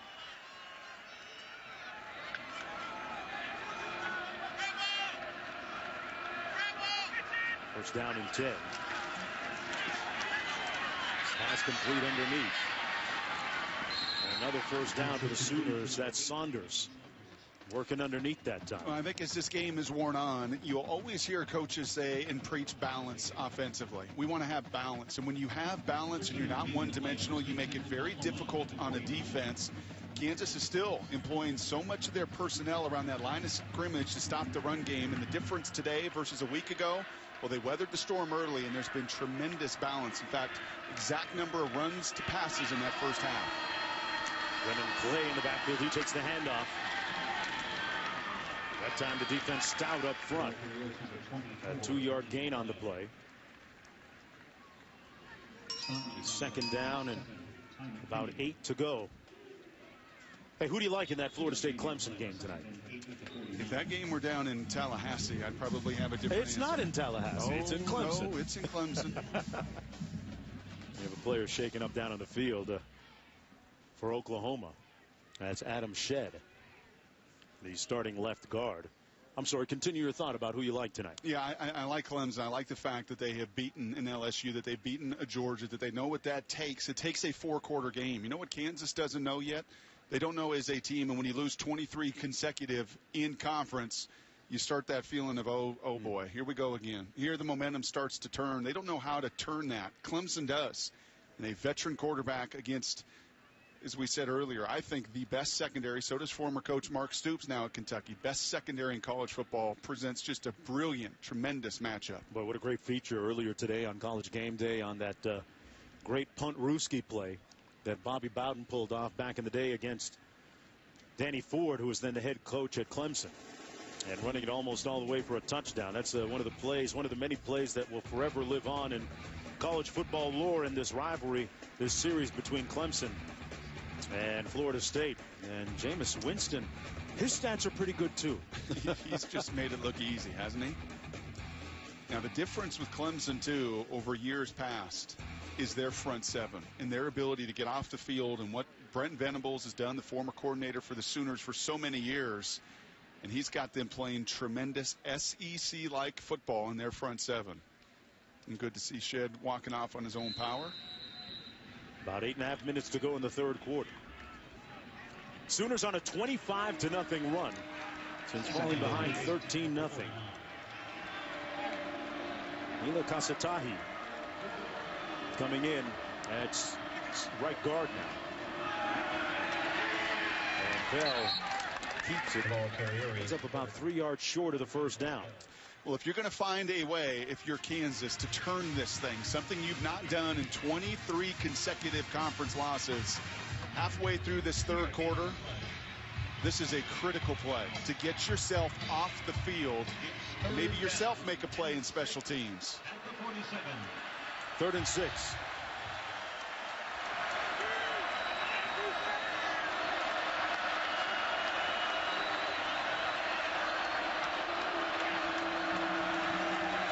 Bell complete.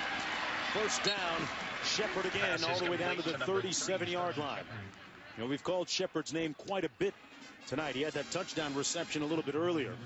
Talked about his father, Derek Shepard, former Oklahoma player back in the day, passed away tragically at a very young age, just 33 years old. And Shepard has always been, Sterling, his son, always been a very close and valued member of that Oklahoma family dating back to the time he was a youngster. Shepard with 5 receptions, total of 86 yards. The touchdowns as well. The other side to Saunders. He can't hang on to it. 2nd down and 10 coming up. Well, I'll tell you this, Mark Jones, as you look ahead as well for Oklahoma, and there's still plenty of time that they've got to finish this game out. But if Blake Bell can throw the way he's thrown on 3rd down today, if he can move the chains with his arm and not just his feet, not rely so heavily on the run game, and there you see, after a rugged start, been much, much sharper. And so many times on 3rd down, it's been the passing game that's been the difference.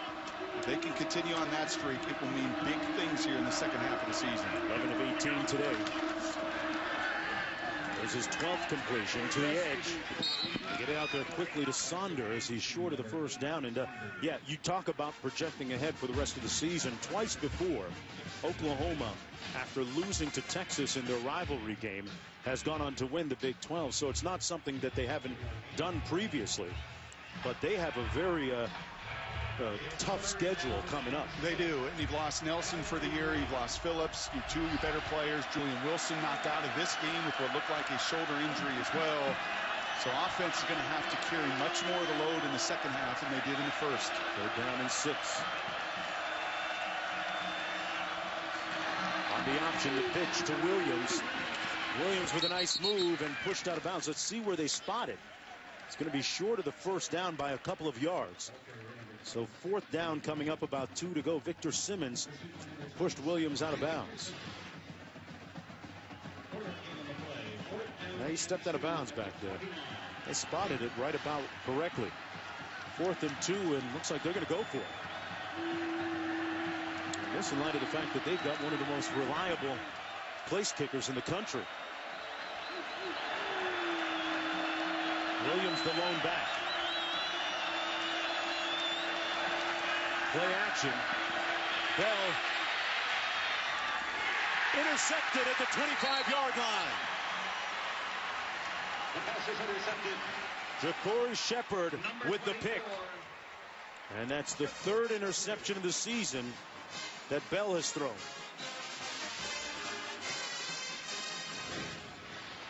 Second pick of the year for Shepard. One more look. Well, a little different call there on 4th down for Josh Heupel in Oklahoma. Instead of that spread that's been very successful, they line up, they try to sell the heavy run. Kansas doesn't buy it. And Shepard, he got the fumble recover early, had a pick 6 a week ago, forced to fumble. He has just been a ball hawk and exactly what the Jayhawk defense needed. Montel Cozart in at quarterback, the freshman, keeps it himself, making a play with his legs, diving to the 35-yard line, close to the 1st down. This is just his 2nd series of the ball game. In that 1st one, they actually had a nice run on a handoff, but it was called back because of a holding penalty, something that head coach Charlie Weiss documented with our Kaylee Hartung at the end of the 1st half. Somewhat of a momentum killer for Kansas. 2nd and 1 coming up.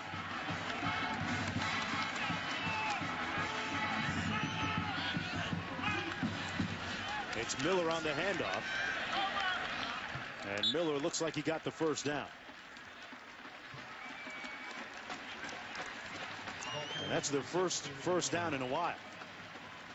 And Mark, you made a good point there about Oklahoma as well. Michael Honeycutt, their kicker, 15 of 16 on the season. Nobody better in college football. Right in that range and zone to go up 15 points. Instead, you try to go for it on 4th down. And can Kansas finally capitalize and, as I said earlier, turn this game? Here's Miller again. Wrapped up and brought down after a gain of about 2. Aaron Colvin making the stop. It'll be 2nd down and 8. You know, we're talking about Oklahoma and looking ahead in the Big 12.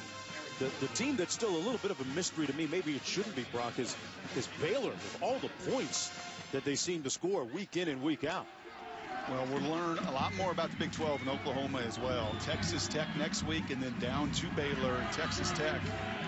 Gary Pinkel, Cliff Kingsbury have got to be in the running for Coach of the Year, both undefeated and done just a tremendous job here in 2013.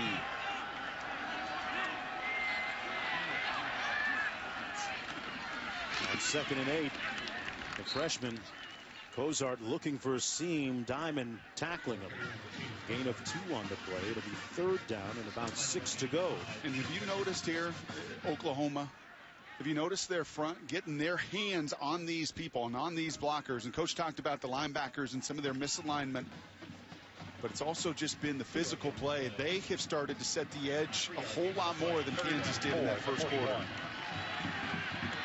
Let's see what this true freshman does.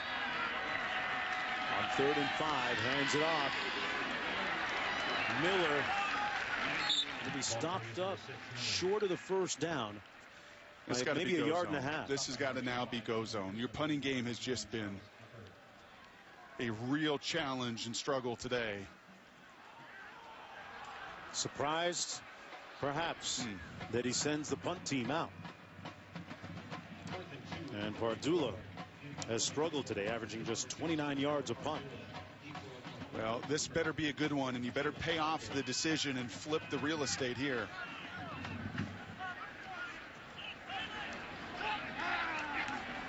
Low snap. And he gets a lucky bounce. We're going to spot it right around the 20-yard line at the 21. Been one of those days for Trevor Pardula. 35 yards on that effort.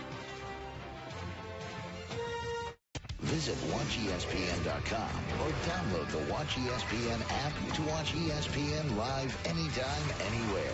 Brought to you by Vizio.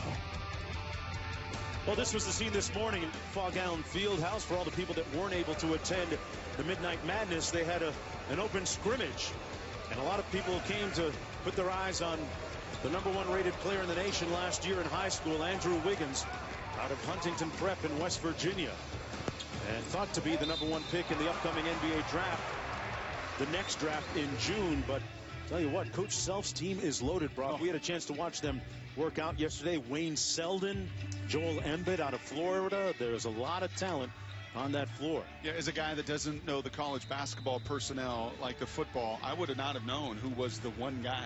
They were that good. Yeah. There were 4 or 5 that stood out to you as just difference makers.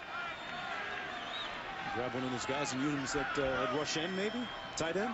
Kansas right now in need of a little bit of help. Down by 12 points.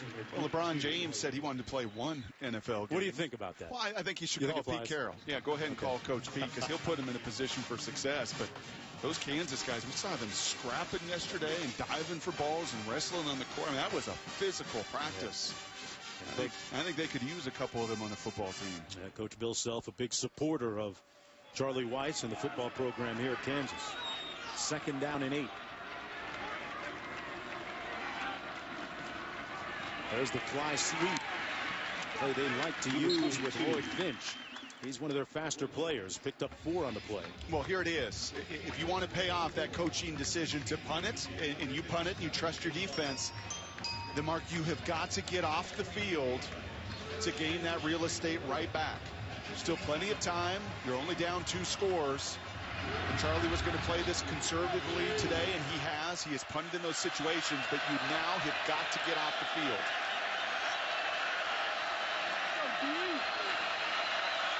Third and 4.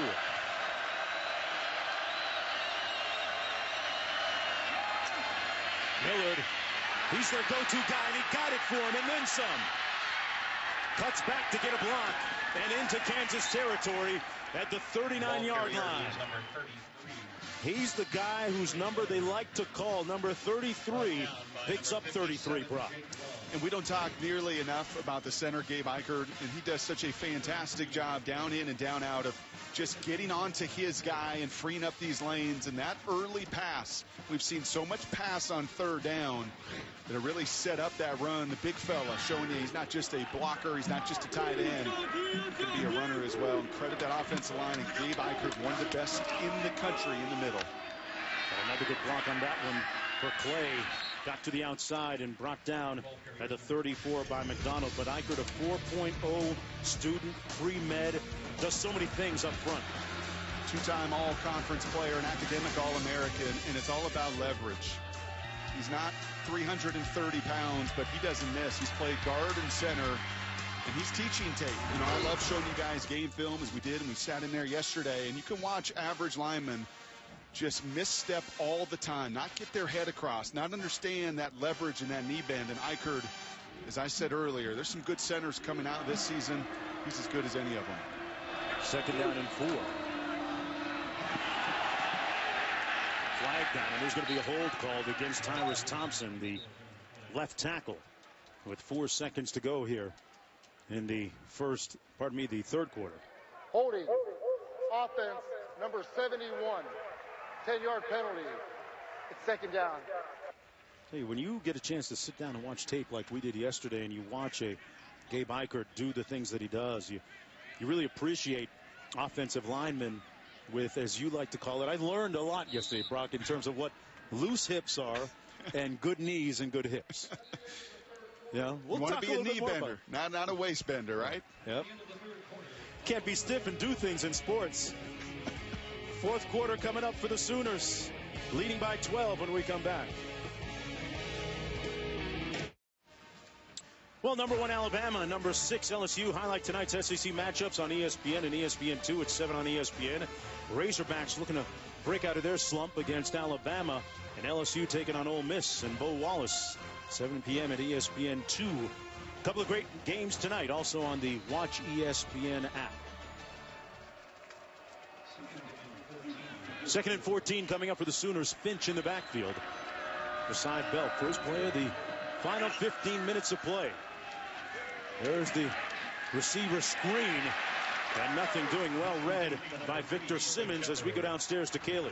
Mark, we saw Oklahoma left guard Adam Shedd walk off the field on his own steam earlier in the 3rd quarter, I should say.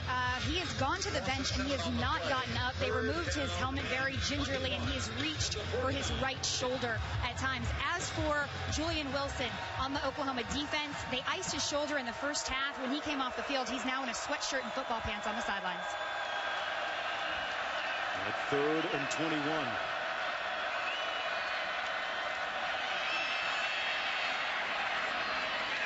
Underneath, Finch got those wheels turning, but coming up short of the first down, just inside the 40.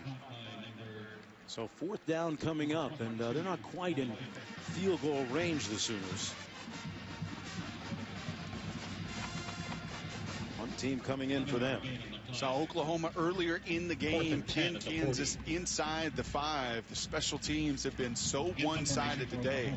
The block, the safety, continued struggles for Kansas in the punt game. Let's see if Barnett can pin Kansas deep once again.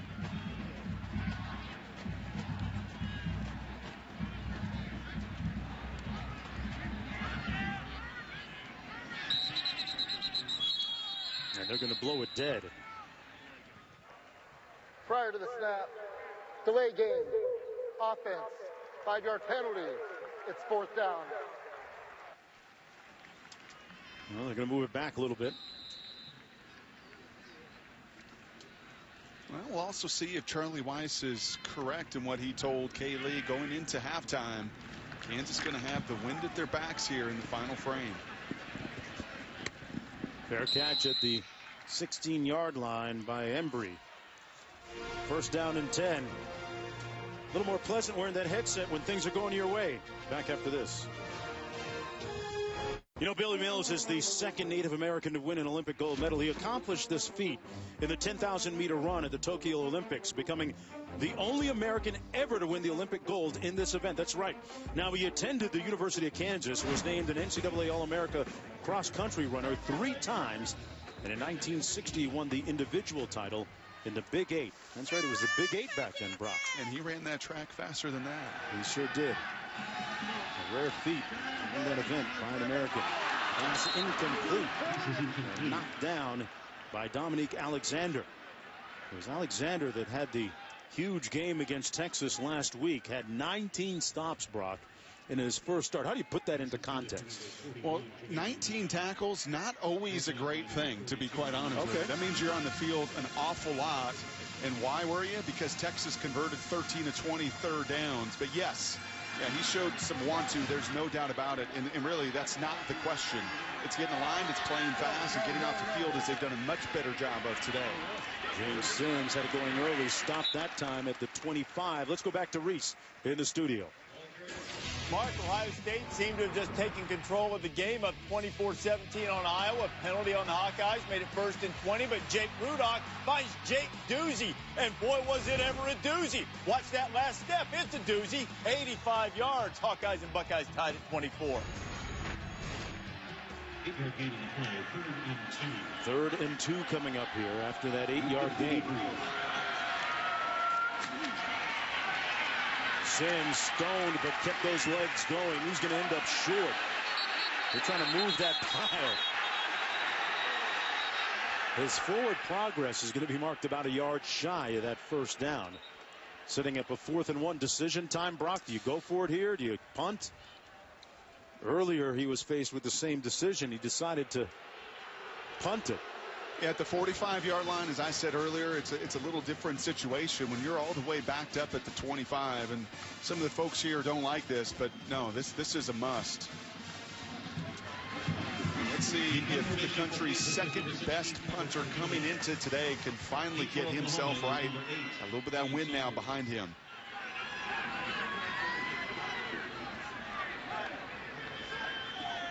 Trevor Pardula. A little better effort this time, but a returnable punt back at the 24-yard line. That's Saunders, and Saunders is going to lose a yard or 2 on the return. A 51-yard punt, -4 on the return. The Sooners leading by 12 when we come back to Lawrence. The Kansas Jayhawks trying to break that conference losing streak. ESPN College Football is presented by Cars.com. Get the right car without all the drama. Cars.com. All drive, no drama. You're looking at Potter Lake here on campus in Lawrence, Kansas. That's usually where they throw the goalposts into after a upset victory. Not sure how they get it there, but a Chaz Schneider hit me on Twitter earlier, said, Mark Jones, hey, I'll save a seat for you in the students section if you want. Also, after we storm the field, are you going to directly go to the goalposts? I'm not sure about all that right now, Bob. It's a 12-point deficit that the Jayhawks are looking at. Pass complete to Shepard. He's been a vital cog offensively for Oklahoma today. Picks up 3 yards. Well, I'll say this. Kansas defensively is giving their student body a chance today. Yes, they've given up some plays, Sendish, a couple pass interference penalties, but they continue to play hard. They have done this all season long. Trying to tell me there's a bunch of goalposts buried in the bottom of that pond? Is it that the way that works? 2nd down and 7. The Hawks defense looking for a big play here. This is Clay. Gashed them a little bit. Looked like they were trying to rip that ball loose. And Clay out near the 1st down marker at the 32-yard line. Charlie Weiss, the Jayhawks head coach, said, you're going to define our day by how hard we play, and especially on the defensive end. And they have just unfortunately been on the field so much. They have missed on their last 8 third down conversions. This defense has not gotten any help, unfortunately, from Charlie's offense today. And now can Oklahoma deliver the really killer shot here in the 4th quarter, possess it, and finish this game off. Backside heat, and they got to him.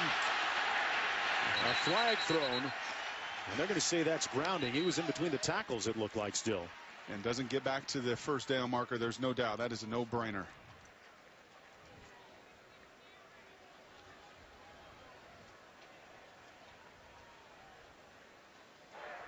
Intentional grounding, offense number 10. The ball will be placed at the spot of the foul, loss of down, 2nd down. Good pressure by Michael Reynolds and Isaiah Johnson. Yeah, Brendan Clay just peeks inside. He sees the stun inside. The running back, he loses contain, loses sight of Johnson. And Kansas, as I said, give them credit defensively. They continue to blitz. They continue to harass. They've been beaten at times in one-on-one, but they've at least given their team an opportunity here in the 4th quarter. 2nd and 24.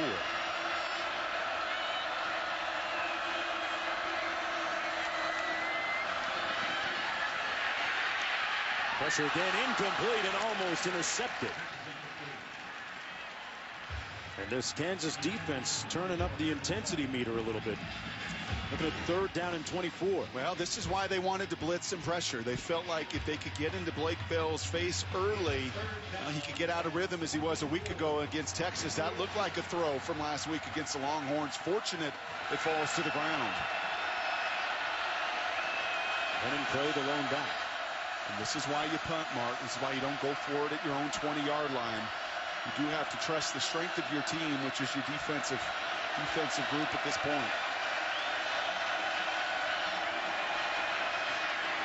Bell taking a shot deep and overshoots his receiver at the 40-yard line, Jazz Reynolds. 4th and long, and the Sooners will have to punt, and Kansas seemingly will get good field position out of it. Flip the field a little bit here. The Jayhawks still very much in this game with a little under 10.5 minutes to go. Well, you run it, you move the chains, and then that first down pass. Kind of like that holding call in the first half for Kansas with their freshman quarterback in. That first down penalty, 15-yarders, unable to dig yourself out. Blocked it! They came after it!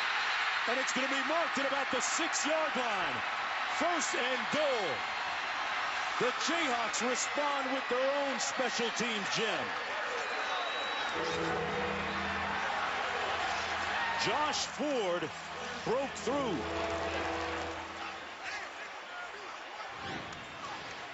The wide receiver, also a key special teamer. And what an excellent job. What are you taught to do? You're taught to go right to that kicking point. Well, he almost took it off the guy's toe. I mean, he got there as it was dropping onto his foot almost. And look who's giving him a hug. Best player on that defense, Heaney. That's just well done. 1st and goal from the 6-yard line. That's running up out of the eye. It's Sims. Touchdown, Kansas. And right back at you.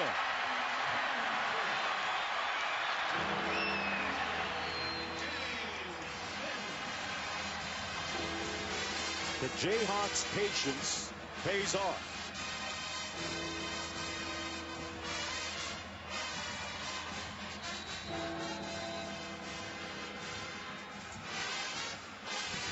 Is it just me, Mark, or does college football have the widest swings of momentum? It's freakish almost sometimes. And a blocked extra point to illustrate your point. Now they can run this back. Sooners on the move. This could be 2 points for Colvin. Aaron Colvin took it back. And you talk about momentum swings.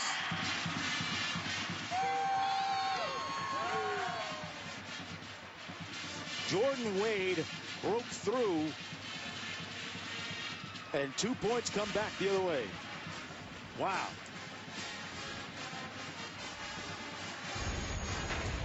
One thing for certain today, when it comes to the kicking game, you can't take anything, I mean anything, for granted. A blocked punt, which led to this touchdown by Sims, and then on the extra point, it's 2 coming back. Don't blink.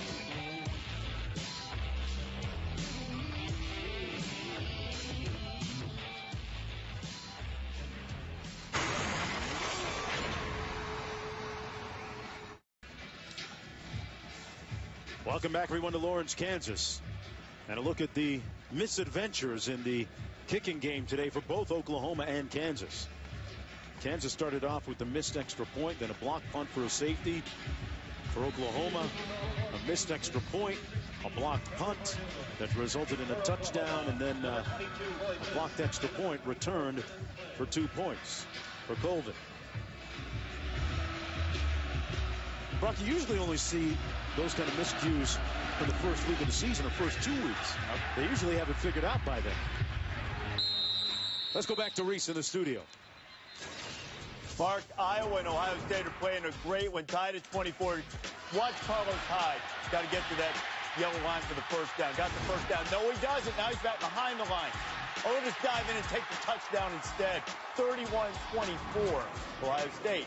Auburn and Texas A&M tied at 24. Manziel. Auburn keeps him contained. Mike Evans is having a career day. 4th touchdown catch. 31-24, Ag. All right, Reese, 8-point deficit for Kansas. Greg Bell back on the field. Got to get back to that quarterback run, don't you?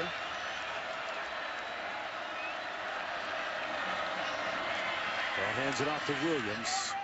Pounding straight away for a gain of about 3 on the play. We've seen Brennan Clay and Damian Williams, the Arizona Western junior college product. A great start last year before being slowed by an ankle injury. Seen a little bit of Roy Finch and a little bit of Keith Ford, who had that fumble today.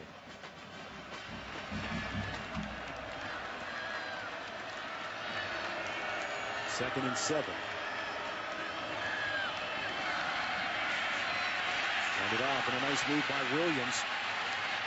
Picked up a little bit of a block from his quarterback. That's right.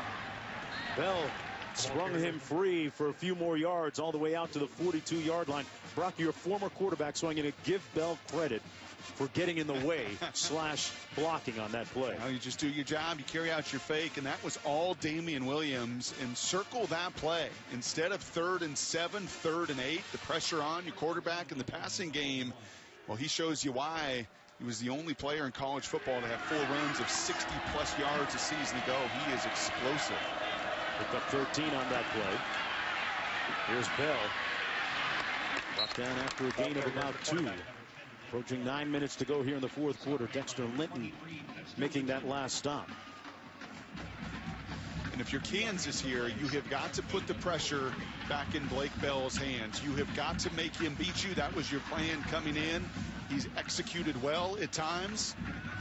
They've been stopped a little bit here in the second half. And if you're Oklahoma, well, you want to continue to get these early down run and have some early down run success so you can stay in much more manageable 3rd down situations. Roy Finch in the backfield. Finch on the carry. Nice cutback, got the first down. Still on his feet. And Finch fighting for every last yard. Picks up a first down.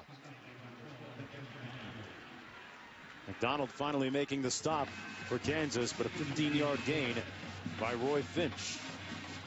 What a luxury to have 3 guys with some different skill sets. Finch, every time he touches it, I can tell in your voice, you can feel it. He is so explosive. Williams kind of the go-between, and then Clay, the veteran guy that does a little bit of everything well.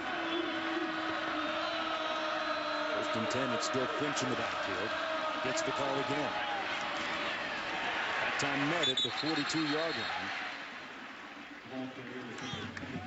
Darius Willis making the stop. A couple of years ago, Willis actually led this team in tackles at middle linebacker position, and they've moved him around a little bit, Brock. Yeah, he's one of those Buffalo transfers. 2 or 3 Jayhawks followed Turner Gill here. A little bit of a misfit in this system. But Coach Bowen knew today if Oklahoma was going to run it, he's more of your run-stuffing middle linebacker. It's a nice job there for no gain. See that line which delineates field goal range for the Sooners. 2nd down and 10. Option into the boundary, and a nice toss. Finch on the move.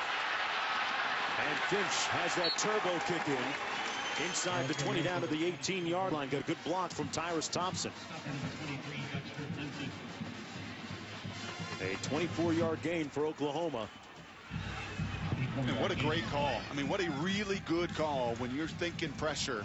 What do you want to do? You always hear draw, blitz, screen. No. When you get some pressure and you can get that guy on the edge and a one-on-one, an option off of him, that's well done in the chess match there by Josh Heupel and the Oklahoma offense coordinating staff. Well, they switch it up in the backfield and hit him with Damian Williams.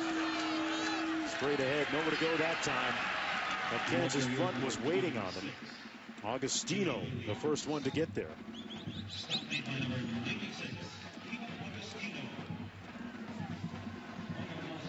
Been grading out well the last couple of weeks. There's disruptive play up there.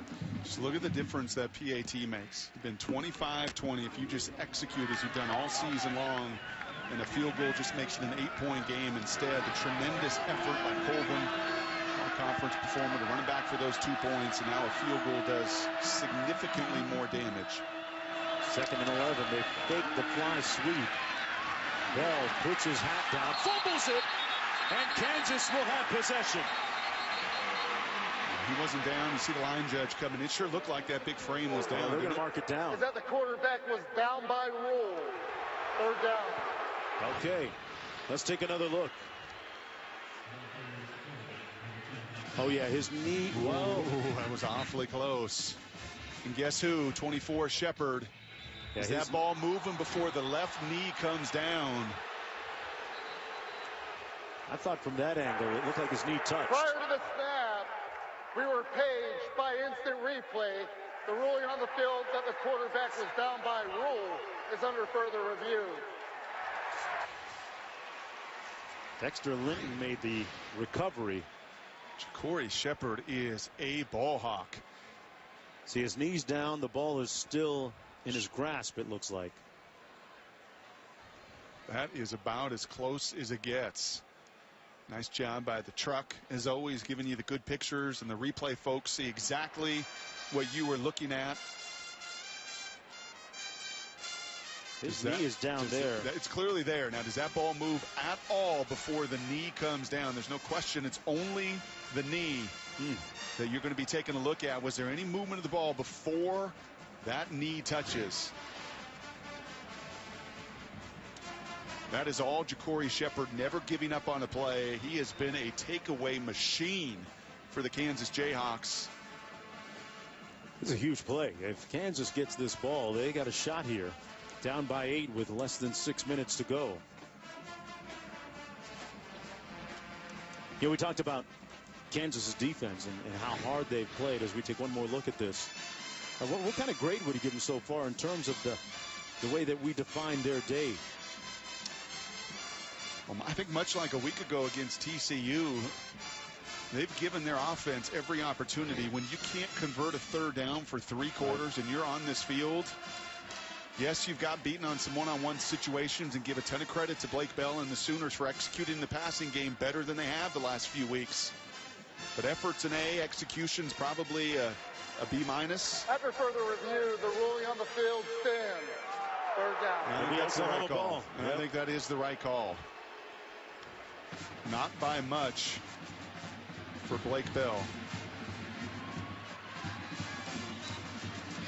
Sets up a 3rd down and 4, though. But a field goal makes it a 2-possession game. If Oklahoma ends up with 3 points out of this drive. And this, to me, is a trust call. By that, you mean what? Well, who does Josh Heupel trust the most? You going to trust your quarterback to throw it?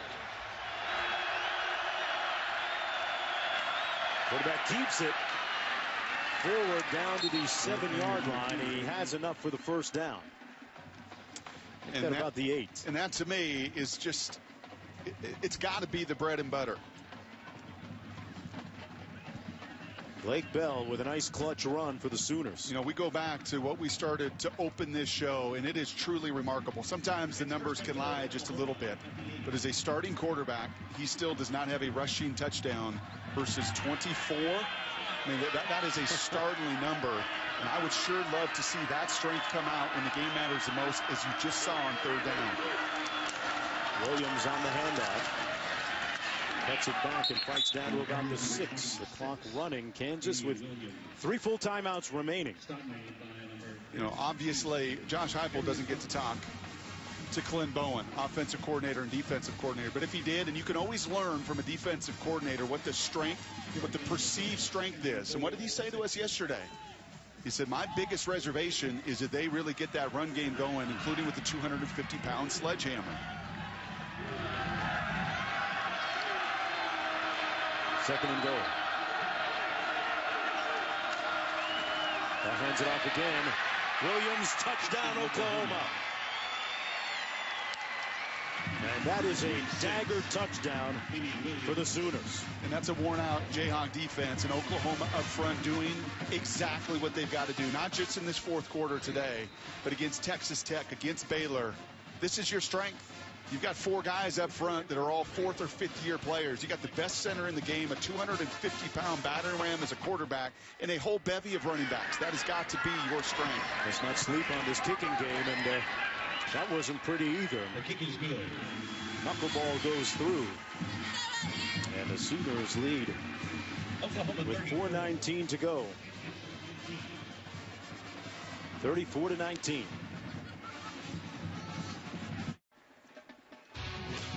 Well, the chase for the Sprint Cup meets the big one, Talladega Super Speedway. With only 5 races left, Matt Kenseth, Jimmy Johnson are still out in front. Anything can happen at NASCAR's most unpredictable track, though, folks. The NASCAR Sprint Cup Series at Talladega, presented by 5 Hour Energy, Sunday at 1 on ESPN.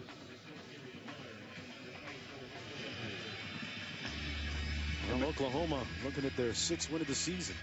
May not seem like much, but you'll go back in this 4th quarter. That Damian Williams run on 2nd and 8, it could have turned to a 3rd and 10. It was all Damian. That was a significant play on that drive. Toby Shepard on the return. And Shepard with the pile. Someone lost a shoe, going to be down to the 29. Reese Davis always got his shoes on. Probably some Stacey Adams, right, Reese? I'm more of a Cole Heim kind of guy. Sometimes a Bruno Milo. You never know. 42-40, Michigan, Indiana. Devin Gardner had his running shoes on. Touchdown, Gardner. Full penalty on Indiana at the end. Now, here's the significant thing in this game. Look at the numbers from Jeremy Gallant. 13 catches, 343 yards. That's a Big Ten record, and he's only 62 yards away from Troy Edwards' FBS single-game receiving yardage record. All right, he's back here 1st and 10. He's trying to go to work, then sacked, swarmed. Going to lose a few yards all the way back to the, well, they're going to mark it at the 24. And Kansas now in hurry-up mode. Charles Tapper making the stop on the play. That's your hooper, man. He is balling today, huh? Hadn't played much high school football at all.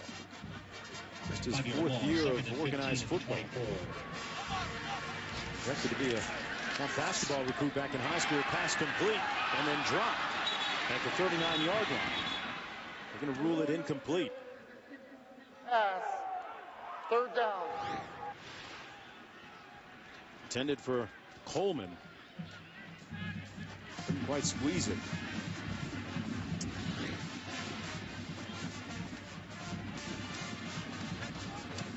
Well, it's going to be an arduous road of rebuilding this program here at Kansas for Charlie Weiss. And 29 new players come aboard.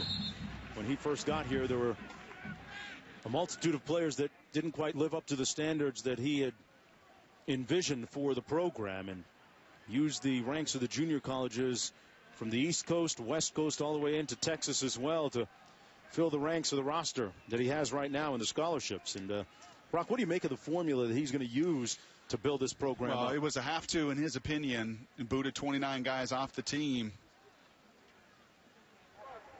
Oklahoma is challenging the ruling on the field of an incomplete pass. All right, so we have to take another look at this.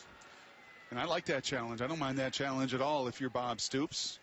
Colvin does his job. The senior has been so busy today. He comes in and rips the ball out. Lynn clearly recovers, and they'll take another look at it. Did Coleman have possession here? Ball's on him.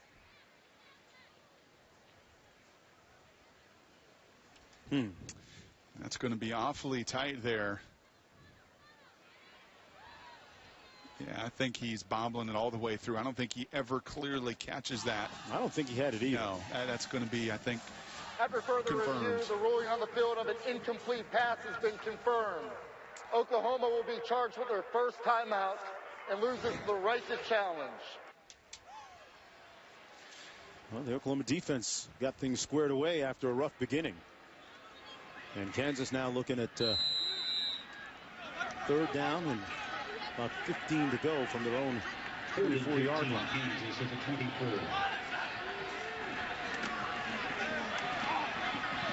Pass incomplete. Let's get back to what we were talking about before, about how Charlie Wise plans on building this program up using the JUCO route. Well, he said it's not going to be 4 years. He said come back here next year when they're going to be largely all seniors across the board. He's got a couple transfers that he'd be playing today if they were eligible. Nick Harwell from Miami of Ohio, and feels like they are going to be such a senior-laden team next season. It will be a very different story than what's unfolded this year. Down 2 touchdowns plus. And that'll just do it. Pass incomplete by Jake Heaps. With 3:21 to go. Well, ACC rivals tonight. It's a big one, folks. Florida State, number 5, and number 3, Taj Boyd and Clemson. Tonight at 8 o'clock, 5 Pacific on ABC. Jameis Winston, Florida State coming in number 5. He's completing 73% of his passes. Wow. 17 touchdown tosses. It kind of reminds me of T. Martin, when he followed Peyton. And Peyton, obviously an unbelievable career there at Tennessee.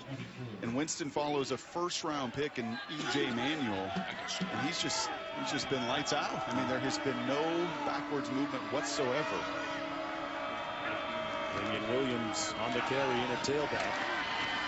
Down to the 18-yard line. I always enjoy with our kickoffs. Usually we're later, but even in the afternoon watching game day this morning, Chris Fowler made such a good point of the number of quarterbacks in the first half of this season in college football that have just played at a level of efficiency and dominance that we haven't seen. I mean, go through the list. You put together a top 10 list of quarterbacks, and it's difficult to do because so many have played the game at such a high level, including 2 tonight, that have their teams in the top 5 because of it.